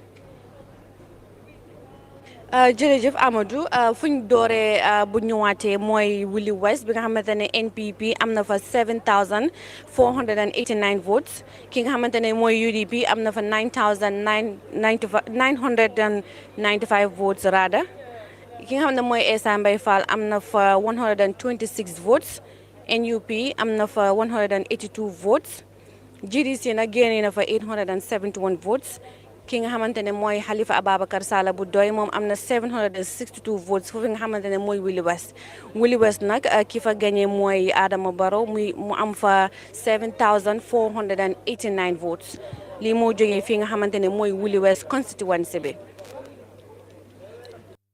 waaw léegi moom dañ lay bàyyi nga continuer rek yow nga jox ñu results yi yëpp ndax affaire yi dafa xala bari te bëgg nañ nga continuer one after the other rek ñu ngi lay déglu fu mu nekk nii. ok suñ jógee fi nga xamante ne mooy Willie West ñu ngi dem fii Sandu constituency bi mooy NPP nag am na fa 7,605 votes UDP am na fa 1,490 votes Essa Mbye Fall am na fa 189 votes ki nga xamante ne mooy NUP ñoom am nañ fa 160 votes GDC am na fa 1,889 votes ak ki nga xamante ne mooy Halifa Sallah doy moom am na fa 128 votes so fi nga xamante ne mooy Sand constituency bi Adama Barrow moo fa win mu ngi am 7,605 votes am nañ tamit 7 invalid votes mooy 7 di ñoo xamante ne compté wuñ seen votes yi suñ jógee foofu noonu ñu ngi dem Tumana constituency bi mooy NPP am na fa 11,380 votes. United Democratic Party bu Issaoui Darboe ñoom am nañ 2,252 votes. Essa Mbay Fall moom am na 134 votes. NUP am nañ fa 215 votes. yi nga xamante ne mooy GDC am na fa 774 votes. ak Halifa Ababacar Sallah moom nag am na fa 148 votes. lii nga xamante ne mooy Tumana constituency bi Adama Barrow moo fa win amee fa 11,380 voters. léegi suñu jógee foofu ñu ngi dem Upper Fuladu West mi nga xamante ne NPP am na fa 13,264 votes. yi nga xamante ne mooy UDP am nañ fa 3,890 votes. Essa Mbay Fall am na fa 449 votes. NUP am nañ 337 votes. ki nga xamante ne mooy Mama Kandeh bu GDC moom am na 2,992 votes. ak ki nga xamante ne mooy Halifa Ababacar Sallah am na 490 votes. so Upper Salum constituency bi Adama Barrow moo fa winee 13,264 votes. suñ jógee Upper Fuladu ñu ngi dem Talinding xam ne NPP am nañ fa 8,624 votes. UDP nag am nañ fa 6,242 votes. Essa Mbay Fall moom am na 310 votes foofu noonu. NUP nag am nañ fa 57 votes. li nga xamante ne mooy Mama Kandeh di GDC am na fa 2,280 votes. ak doy mi nga xamante ne ñoom amee nañ fa 772 votes. so fi nga xamante ne mooy Talinding Adama Barrow moo fa win ba tey mu fa winee 8,624 votes. su nekk suñu jógee Talinding ñu ngi dem Basse NPP génnee nañ fa 15,904 votes. UDP am nañ fa 1,777 votes. ki nga xam ne mooy Essa Mbay Fall am na fa 195 votes. ki nga xamante ne mooy NUP am na fa 151 votes rather. GDC nag ñoom am nañ fa 688 votes. ak ki nga xamante ne mooy Halifa Sallah am na fa 229 votes. ñoom nag am nañ 9 invalid votes maanaam 9 carte yoo xamante ne compté wuñ ko. fi nga xamante ne rek mooy Basse ba tey Adama Barrow moo fa winee 15,904 votes la génnee fi nga xamante ne mooy Basse. suñ jógee Basse ñu ngi dem Jimara constituency bi nga xamante ne NPP am na fa 13,105 votes. yi nga xamante ne ñooy UDP am nañ fa 933 votes. Essa Fall moom am na fa 385 votes. ki nga xamante ne mooy NUP di Jammeh am na fa 440 votes. GDC ñoom am nañ fa 4,051 votes. ki nga xamante ne mooy Halifa Sallah amee na fa 246 votes. maanaam am nañ 11 invalid votes yoo xamante ne compté wuñ ko. ba tey rek Adama Barrow moo win fi nga xamante ne mooy Jimara constituency bi génnee fa 13,105 votes. suñ jógee Jimara ñu ngi dem Kantora nag NPP génnee nañ fa 12,112 votes. UDP ñoom am nañ fa 1,474 votes. ki nga xamante ne mooy Essa Mbay Fall independent candidate am na 163 votes. ki nga xamante ne mooy NUP Jammeh am na 283 votes. ñoom GDC am nañ 713 votes. ak doy ñoom am nañ 296 votes. ba tey am nañ 17 invalid votes yoo xamante ne carte yi compté wuñ ko. ba tey nag Kantora Adama Barrow moo fa win génnee fa 12,112 votes maanaam 12,112 carte la leen winee foofu noonu. suñ jógee foofu ñu dem Serekunda Sabiji NPP ñu ngi am 15,304 votes foofu noonu sa Serekunda Sabiji. UDP nag ñoom am nañ 10,839 votes. Essa Mbay Fall moom am na fa 639 votes. NUP am na fa 186 votes. ki nga xamante ne mooy GDC Mama Kandeh am na fa 4,687 votes. ak ki nga xamante ne mooy Halifa Ababacar Sallah am na fa 1,590 votes. fii nag amuñ fi benn invalid vote. waaye ba tey rek Adama Barrow mu ngi leen winee mu fa génnee carte yi 15,304 votes. loolu la leen fa wiinee ba tey Adama Barrow moo nekk si raw gaadu bi fi mu nekk suñ jógee foofu noonu ñu ngi Sarekunda Saba ñu ngi dem Iliasa NPP na mu fa amee 9282 votes UDP ñoom ñu ngi am 7179 votes Essa Mbye Fall mu fa am 475 votes NUP ñoom am nañ 252 votes GDC ñoom am nañ 2023 votes ki nga xamante ne mooy Halifa Ababacar Sallah amee na fa 287 votes am na ñeneenti carte yoo xamante ne boolewuñ ko si compte bi maanaam Iliasa fi nekk ni Barrow moo fa winaat jëlee fa 9282 votes suñ jógee Iliasa ñu ngi dem fi nga xamante ne mooy Wuli West NPP am na fa 7783 votes UDP am na fa 881 votes Essa Mbye Fall am na fa 115 votes NUP am nañ fa 173 votes GDC am nañ 819 votes ak ki nga xamante ne mooy Halifa Ababacar Sallah am na fa 1046 votes boobu amuñ benn carte bi nga xamante ne compté wuñ ko comme mu ngi firinde rek Wuli West Adama Barrow tam moo fa winaat génnee fa carte ay 7783 votes loolu la fa winee suñ jugee foofu ñu jëm fi nga xamante ne mooy Jara West nag NPP génne nañ fa 6441 votes ñi nga xamante ne ñooy UDP am nañ fa 5862 votes Essa Mbye Fall am na fa 196 votes ki nga xamante ne mooy NUP di Jammeh am na fa 185 votes ak Mama Kandeh am na fa 575 votes ak ki nga xamante ne mooy Halifa Ababacar Sallah am na fa 101 votes ñoom nag am nañ 7 cartes yoo xamante ne boolewuñ ko ci compte bi mu firndee ne rek Jara West Adama Barrow winee na fa 6441 votes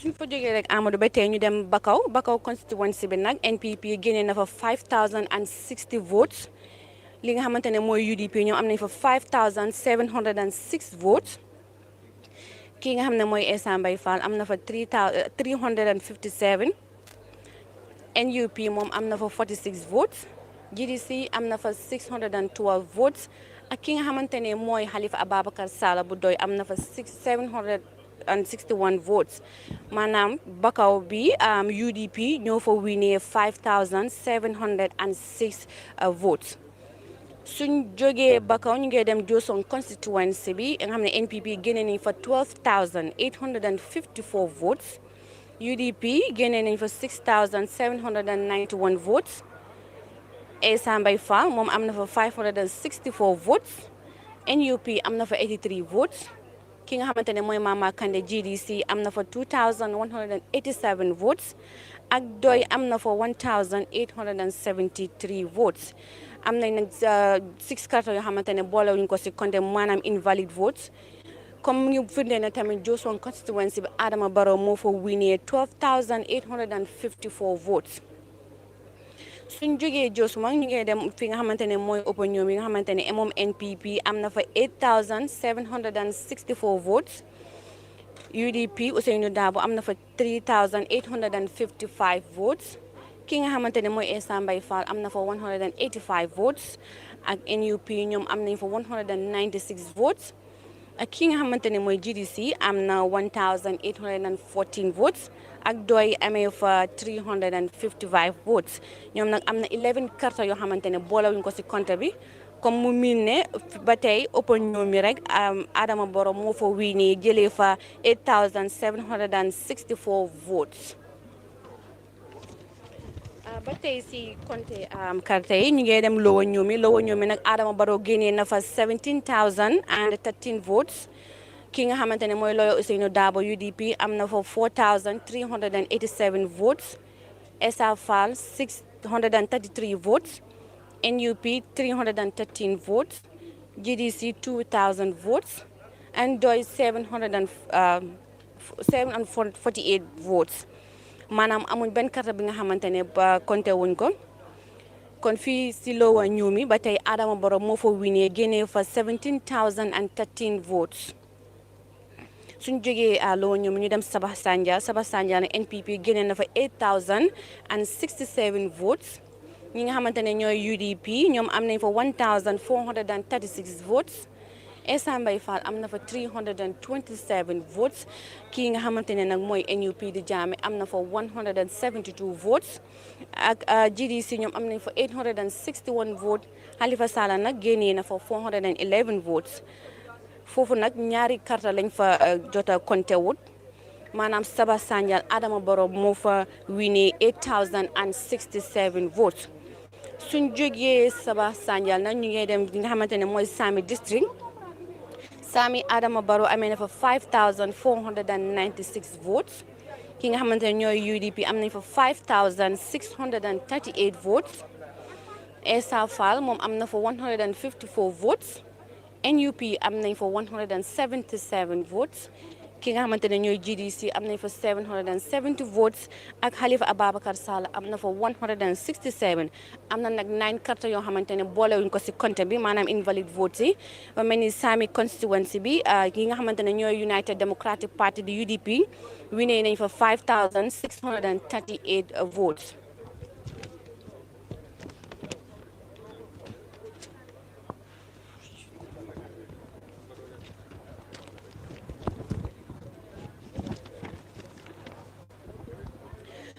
suñ jógee foofu nañu ngay dem Lower Salom nag NPP am nañ fa 6281 votes UDP am nañ fa 710 votes Essa Mbye Fall am na fa 169 votes NUP am nañ fa 74 GDC 158 Doy am nañ fa 225 maanaam 3 invalid votes lañ compté foofu noonu fi mu nekk nag Lower Salom nag Adama Barrow moo leen ba tey moo leen fa win mu ngi am 6281 votes suñ jógee Lower Salom ñu ngi dem Lower Fuladu nag NPP am nañ fa 11665 votes ñi nga xamante ne ñooy UDP am nañ fa 3637 votes ñi nga xam ne nag mooy kii nga xam ne mooy Essa Fall independent bi 480 votes la fa am NUP 270 votes GDC 1295 votes and Joy 270 votes ñoom nag am na 7 cartons yoo xamante ne boole wuñ ko si compté maanaam mooy invalid vote bi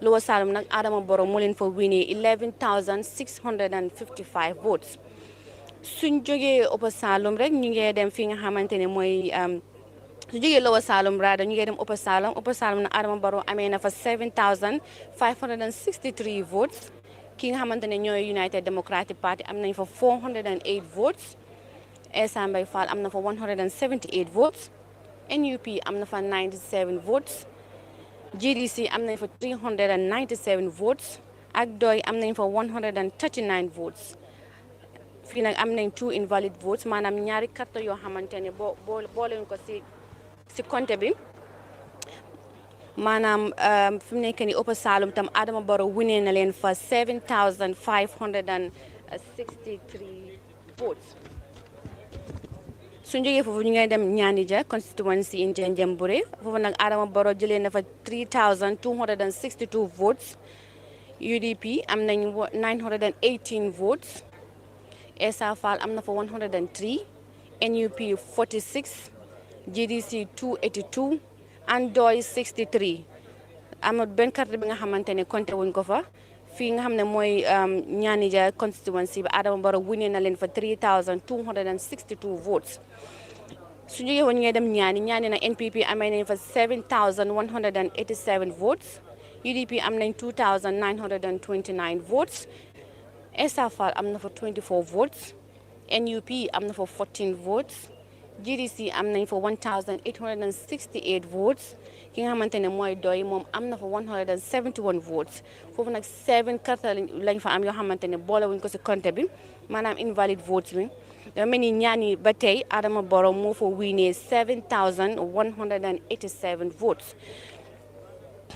suñ jógee foofu ñu ñëw si nga xamante ne mooy Serekunda West nag NPP am nañ fa 20768 votes UDP am nañ fa 9596 votes ki nga xamante ne mooy Essa Fall am na fa 1180 votes NUP 158 votes GDC 4101 vote ak ki nga xamante ne mooy Halifa Sallah am na 3757 votes fii nag am na ñeenti carte yi nga xamante ne boole wuñ ko si compte bi maanaam fi nga xamante ne mooy Serekunda West Adama Barrow winee na fa 20,768 votes.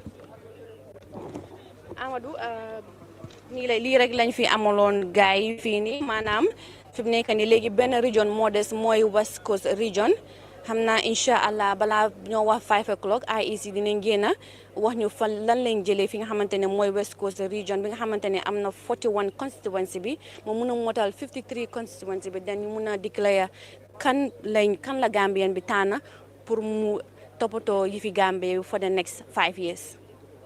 jërëjëf MC am na solo bu baax xam naa ne li des bari na ba léegi waaye li fi ñu jëm tamit sori na lool ñu gërëm la sant la ci taxawaay bi ci ni nga leeralee résultat si ñu jaajëfal bu baax léegi ndax xam ne exactly kañ la IEC war a ñëwaat fii ak 5 o'clock. no this time moom waxuñ ne time bi la ñëw wala time bi la ñoo ñëw dañ ne daal fi mu nekk benn région rek a des muy West Coast region xam naa lu si bañ a yaaga si lu ñu wax dinañ génn a ñëw jox ñu li nga xamante ne mooy results yi ba pare Amadou pour rek ñu leeral mbir mi UDP nag depuis bu wante yi commencé ba léegi maanaam 4 constituency rek la gars yi win si counting bi as far as the counting is on concern li nga xamante ne win nañ fi moom Kiang West lañ winee Kiang East Bakaw constituency ak Sami 4 constituency yi daal UDP win nañ fa maanaam constituency yu ñu tudde yëpp Adama Barrow mooy raw gàddu ba mu des 4 yi nag ñi nga xamante ne ñooy UDP ñoom ñoo win 4 constituency yi nii. MC jërëjëf ñu gërëm la ñu bàyyi la nga continuer def toppali nga xamante ne mooy développement yi foofu ñu ngi laa jaajëfal bu baax a baax. Mariama Thiam moom moo ñu nekk foofu si IEC ak ànda ak Nene Bojang xam naa moom tamit nañ try ñu am ko ci line bi jërëjëf MC thank you Binta dégg nga results yi waaw ma baat bi tamit bëgg na dafa mel ni bëgg naa relax tuuti waaw dafa mel ni war naa dem naan lu tàng wala lu sedd xaw ma ban la ci dégg nga leen results yi léegi fu mu nekk nii daal ñu xaar IEC ba su ñëwaatee waat rek pour ñu wax ñu naka la ba fan naa nee woon si line bi ndax ñëwagut ne kon ñu am ko rek baat bi mu mun a noppale ko tuuti tamit nga naan lu tànga bëgguma mu completely dem parce que suñ viewers yi dañ bëgg a xam lan moo xew te xam naa ne liggéey bi dafa métti boo xamante ne pour kenn def ko rek métti na absolutely léegi nga tënkal li nga xamante ne mooy results yi MC nee is on the line ma bàyyi la nga dem ak moom nene num bara je ning MC mi mesiri mole je kabirin kunu isa fono mole sign tenting resource min yalon ko ye wolle kankula sign tenta be tembo min to munem resource nyelti please Binta baraka bake ngal konton kabonon studio kono mbadi ngol afale ko hansaing alka lamoron jibero fanala Eyeafrica TV wolbe election house mianko wolle marta carte fay wani carte Kenya la Gambia banko kan ninten benna IEC finte danan ye kankularo ke mi yalon ko wolkata wuli westi damian ko MPP carte kese wuli woro wala carte kese kemenane carte stanse anin kononto ye wolsoto o fanala UDP carte kese keme kononko carte ke stan kononto anin carte ke lulu esa falmi independent candidate hoti ay carte ke keme carte ke muang ani woro ay wolso fanala NUP carte ke keme carte ke stan sei anin carte ke fula GDC carte ke keme sei carte ke stan woro la anin carte ke killing ye wolso PDOIS carte ke keme woro la carte ke taw woro anin fula akam da carte ke saba wole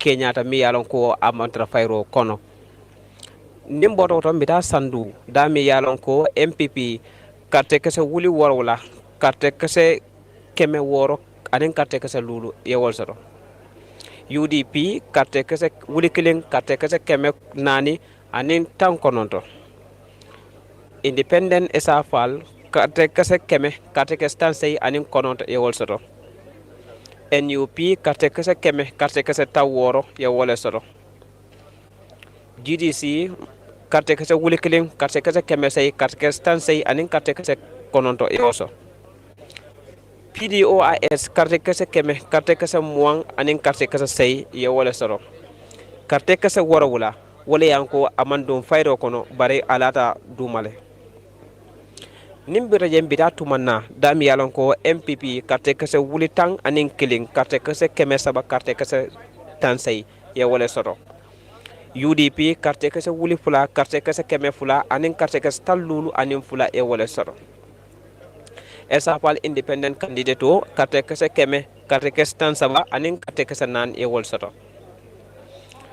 GDC NUP minkata Yahya Jammeh carte kese keme fula carte kese tan anin lulu e wala soro GDC carte kese keme woro wula carte kese ta woro wula anin carte kese nani PDOIS carte kese keme carte kese tan nani anin carte kese say ye wala soro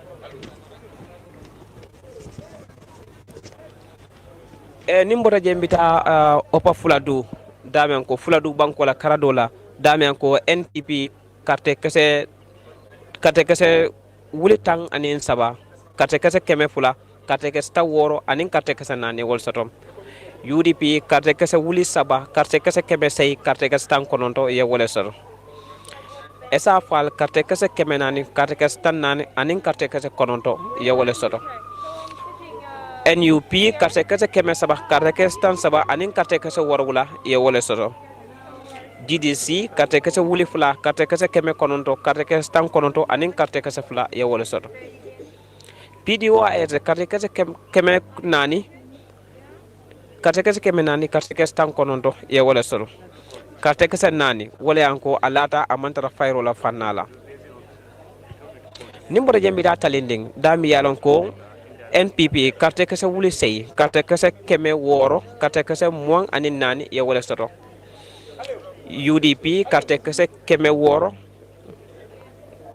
UDP carte kese wuli woro carte kese keme fula carte kese tan nan anin fula ye wala soro esa fal carte kese keme saba carte kese tan ye wala soro NUP carte kese tan lulu anin carte kese warwula ye wala soro fanal GDC carte kese wuli fula carte kese keme fula carte kese tan say ye wala soro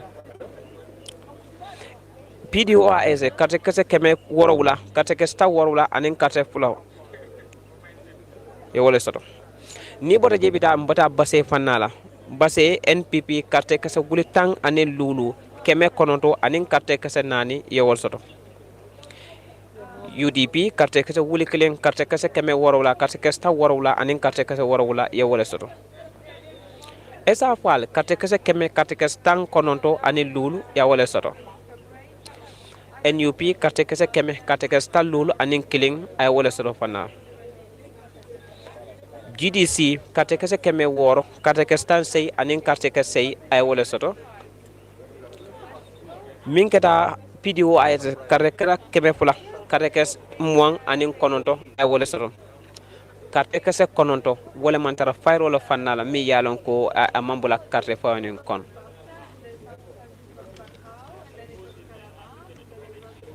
nimbota je mbita jimara banko kan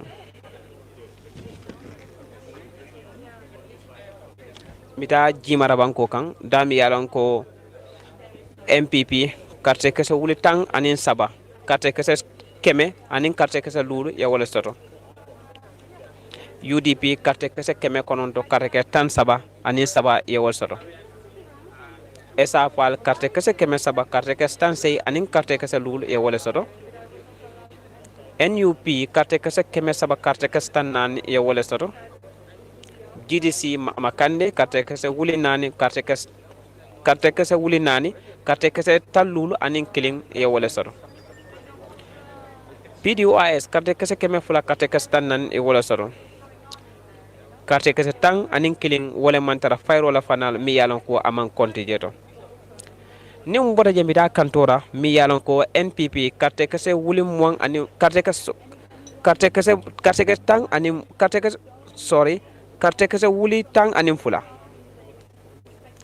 kantora NPP carte kese wuli tan nin fula carte kese keme anin carte kese tan anin fula UDP carte kese wuli killing carte kese keme nani carte kese keme worowula anin carte kese nani e wole soto esa fal carte kese keme carte kese taw woro anin saba e wole soto NUP carte kese keme fula carte kese tan sey anin saba ay wole soto GDC carte kese keme worowula carte kese tan anin saba ay wole soto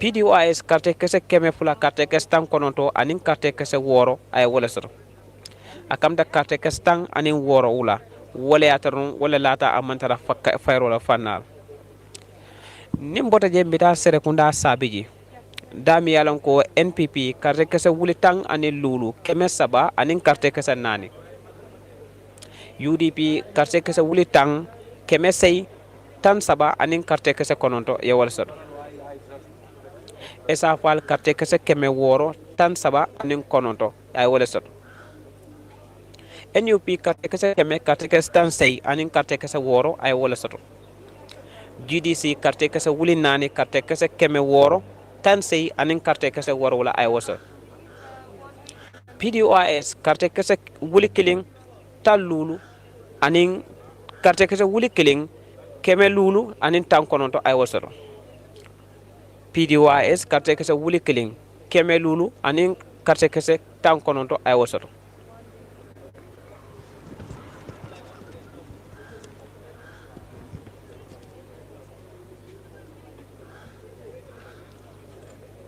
nimbota woto bita fanna minna wolom kiang is damen ko Eliasa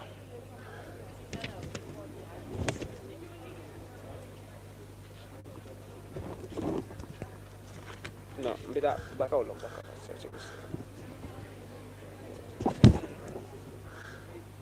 okay Eliasa dami yalan ko NPP carte kese wuli kononto carte kese keme fula carte kese tan sey anim fula ye wala soto UDP carte kese wuli worowla carte kese keme carte kese ta worowla anim kononto ye wala soto esa fal carte kese keme nani carte kese ta worowla anim carte kese lulu ye wala soto NUP carte kese keme fula carte kese ta lulu anim fula ye wala soto GDC carte kese wuli fula anim carte kese mo anim saba ye wala soto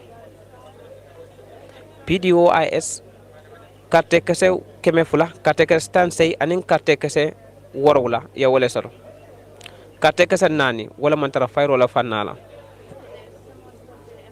birim bodol data wuli is dami yalan ko NPP carte kese wuli worowla carte kese keme worowla anin carte kese tan sey anin sabay wol soto UDP carte kese keme sey tan sey anin killing ya wole soto esa fal carte kese keme carte kese tan ani lul ay wala soto NUP carte kese keme carte kese ta worowla anin carte kese saba ay wala soto GDC carte kese keme sey carte kese tan anin kononto ya wala soto PDOIS carte kese wuli killing tan nani anin sey ya wala soto nimbot wala mbita jara west jami yalon ko MPP carte kese wuli woro keme nani tan nani anin killing ay wala soto UDP carte kese wuli lulu tan sey carte kese wuli lulu keme sey carte kese wuli lulu carte kese keme sey carte kese tan woro anin fula e wala soto jara west UDP carte kese wuli lulu carte kese keme sey taw woro anin fula e wala soto esa fal carte kese keme carte kese tan kononto anin woro e wala soto NUP carte kese keme carte kese tan sey anin lulu e wala soto GDC carte kese keme lulu carte kese keme lulu carte kese taw worwula anin lulu e wala soto PDOIS carte kese keme carte kese killing e wala soto carte kese worwula wala mantara fayro wala fanala mi yalon ko e man konte carte fayo kon nimboto jembita bakaw dami yalon ko NPP carte kese wuli lulu carte kese taw woro e wala soto UDP carte kese wuli lulu carte kese keme worwula anin carte kese woro e wala soto esa fal carte kese keme saba tal lulu anin worwula ay wala soto NUP carte kese tan nan anin sey ay wala soto GDC karte kese keme woro tang anin fula ay wole soto. PDOIS karte kese keme woro wula ta woro anin killing ay wole soto. Nimboro rambida Joswang damin fanna do fanan sera kundala mafa wala. NPP karte kese wuli tan nim fula karte kese keme sey karte kese tan lulu anin nani. Joswang karte NPP karte kese wuli tan nim fula keme sey tan lulu anin nani. UDP karte kese wuli woro karte kese keme woro wula tan kononto anin killing. Esa fal karte kese keme lulu karte kese ta woro anin karte kese nani. NUP karte kese tan sey anin karte kese saba ay wol soto. GDC karte kese wuli fula karte kese keme karte kese ta sey anin woro wula. GDC karte kese wuli fula karte kese keme karte kese tan sey anin karte kese woro wula ay wol soto. PDOIS karte kese wuli killing karte kese keme sey ta woro wula anin saba ay wol soto. Karte kese woro wala mamma wala mu karte kese to mi yalan ko e mantar fayro la fannala. Nimbo to mbita opa nyomi la tunno dula dola da mi yalan ko NPP karte kese wuli sey karte kese keme woro wula tan woro anin nani. Opa nyomi NPP karte kese wuli sey karte kese wuli sey keme woro wula tan woro anin nani. UDP karte kese wuli saba karte kese keme sey ta woro wula UDP karte kese wuli saba keme sey ta lulu ani lulu ay wol soto. Esa fal karte kese keme karte kese tan sey ani lulu ay wol soto. NUP karte kese keme karte kese tan kononto anin woro ay wol soto. GDC karte kese wuli killing keme sey keme karte kese wuli killing keme sey tan anin nani ay wole soto. PDOIS karte kese keme saba karte kese tan lulu anin lulu ay wole soto. Karte kese tan anin killing wole mantara fayro la panna. Nuwo boda jembita lo nyomi dami yalan ko NPP karte kese wuli tan anin woro wula karte kese tan anin saba. UDP karte kese wuli nani keme saba tan sey anin woro wula. Esa fal karte kese keme woro tan saba anin saba ay wole soto. NUP karte kese keme saba karte kese tan anin saba. GDC karte kese wuli fula ye wole soto. PDOIS karte kese keme woro wula tan nani anin sey. Nimbota jembita safa sanjal.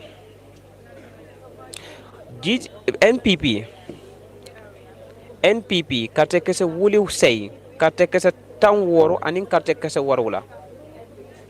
UDP karte kese wuli killing keme nani tan saba anin woro. Esa fal karte kese keme saba muang anin woro wula ay wol soto. NUP karte kese keme karte kese ta woro wula anin karte kese fla ay wol soto.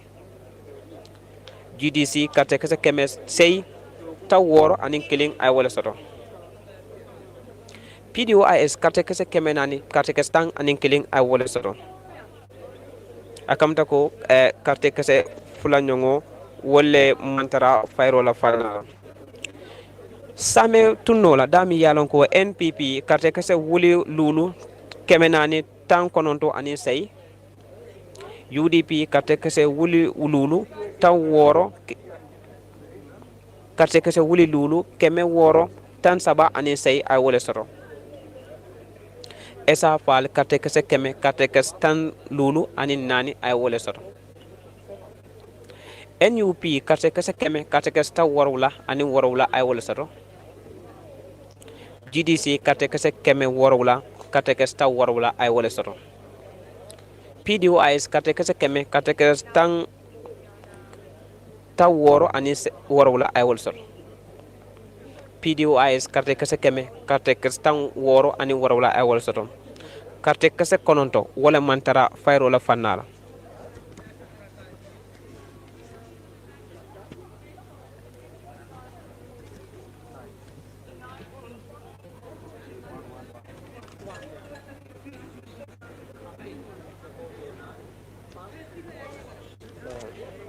Nyamira.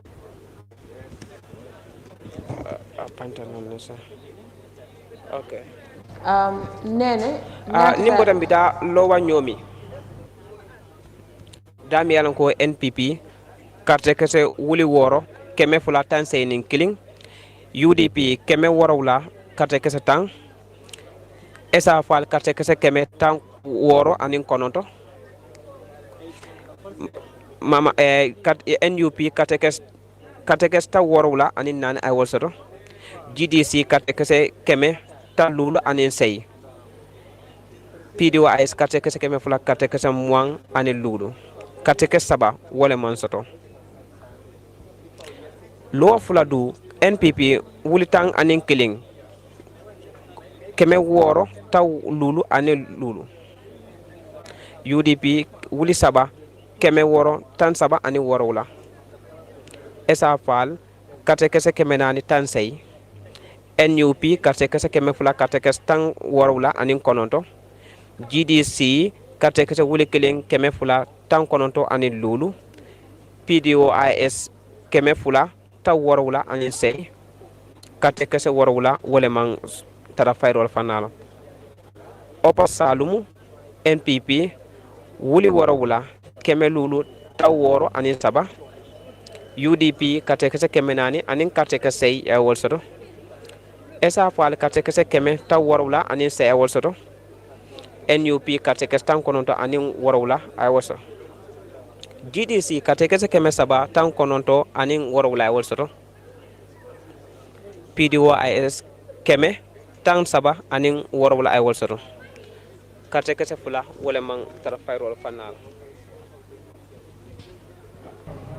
nim ko taji mbita nyani ja dami anko NPP kate kese wuli saba keme fula taw woro anin fula ay wolsoto UDP kate kese keme kononto tan anin sey ay wolsoto esa fal kate kese keme kate kese saba ay wolsoto NUP kate kese tan nane ani wor ay wolsoto GDC kate kese keme fula tan sey ani fula ay wolsoto PDOIS kate kese keme kate ka PDOIS kate kese tan wor ani saba ay wolsoto nimboto yembe da nyani mi yalon ko NPP wuli woro wula keme tan sey ani wor wula ay wolsoto UDP wuli fula keme kononto muang anin kononto ay wosoto UDP wuli fula keme kononto muang anin kononto ay wosoto esa fal kate kese keme fula tanan anin kileng ay wosoto NUP kate kese keme fula kate kese tang anin nane ay wosoto GDC wuli kileng keme say tawor anin say ay wosoto PDOIS kate kese keme taw worowula anin killing ay wolsoto nimbota mbita sere kunda west dami yalon ko NPP kate kese wuli muang keme worowula taw woro anin sey ay wolsoto UDP kate kese wuli kononto keme lulu tan kononto anin woro ay wolsoto esa fal kate kese wuli killing keme anin tan sey ay wolsoto NUP kate kese keme kate kese talulu anin sey awol soto GDC kate kese wuli nani keme killing anin kate kese killing awol soto PDOIS kate kese wuli saba kate kese keme worwula kate kese talulu anin worwula kate kese nani wala mang tara fayro wala fanala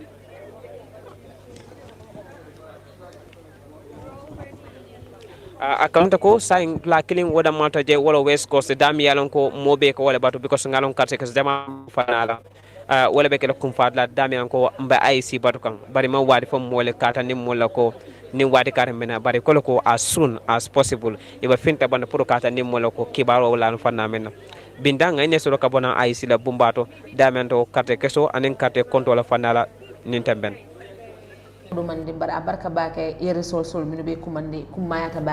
Viewers, now we will take a break for now until we come back, maybe hopefully in few minutes when we get information about the IEC and what time they will come back, or any time that they should be back to give more resource. Of course, we'll be back with you again, inshallah. See you soon. .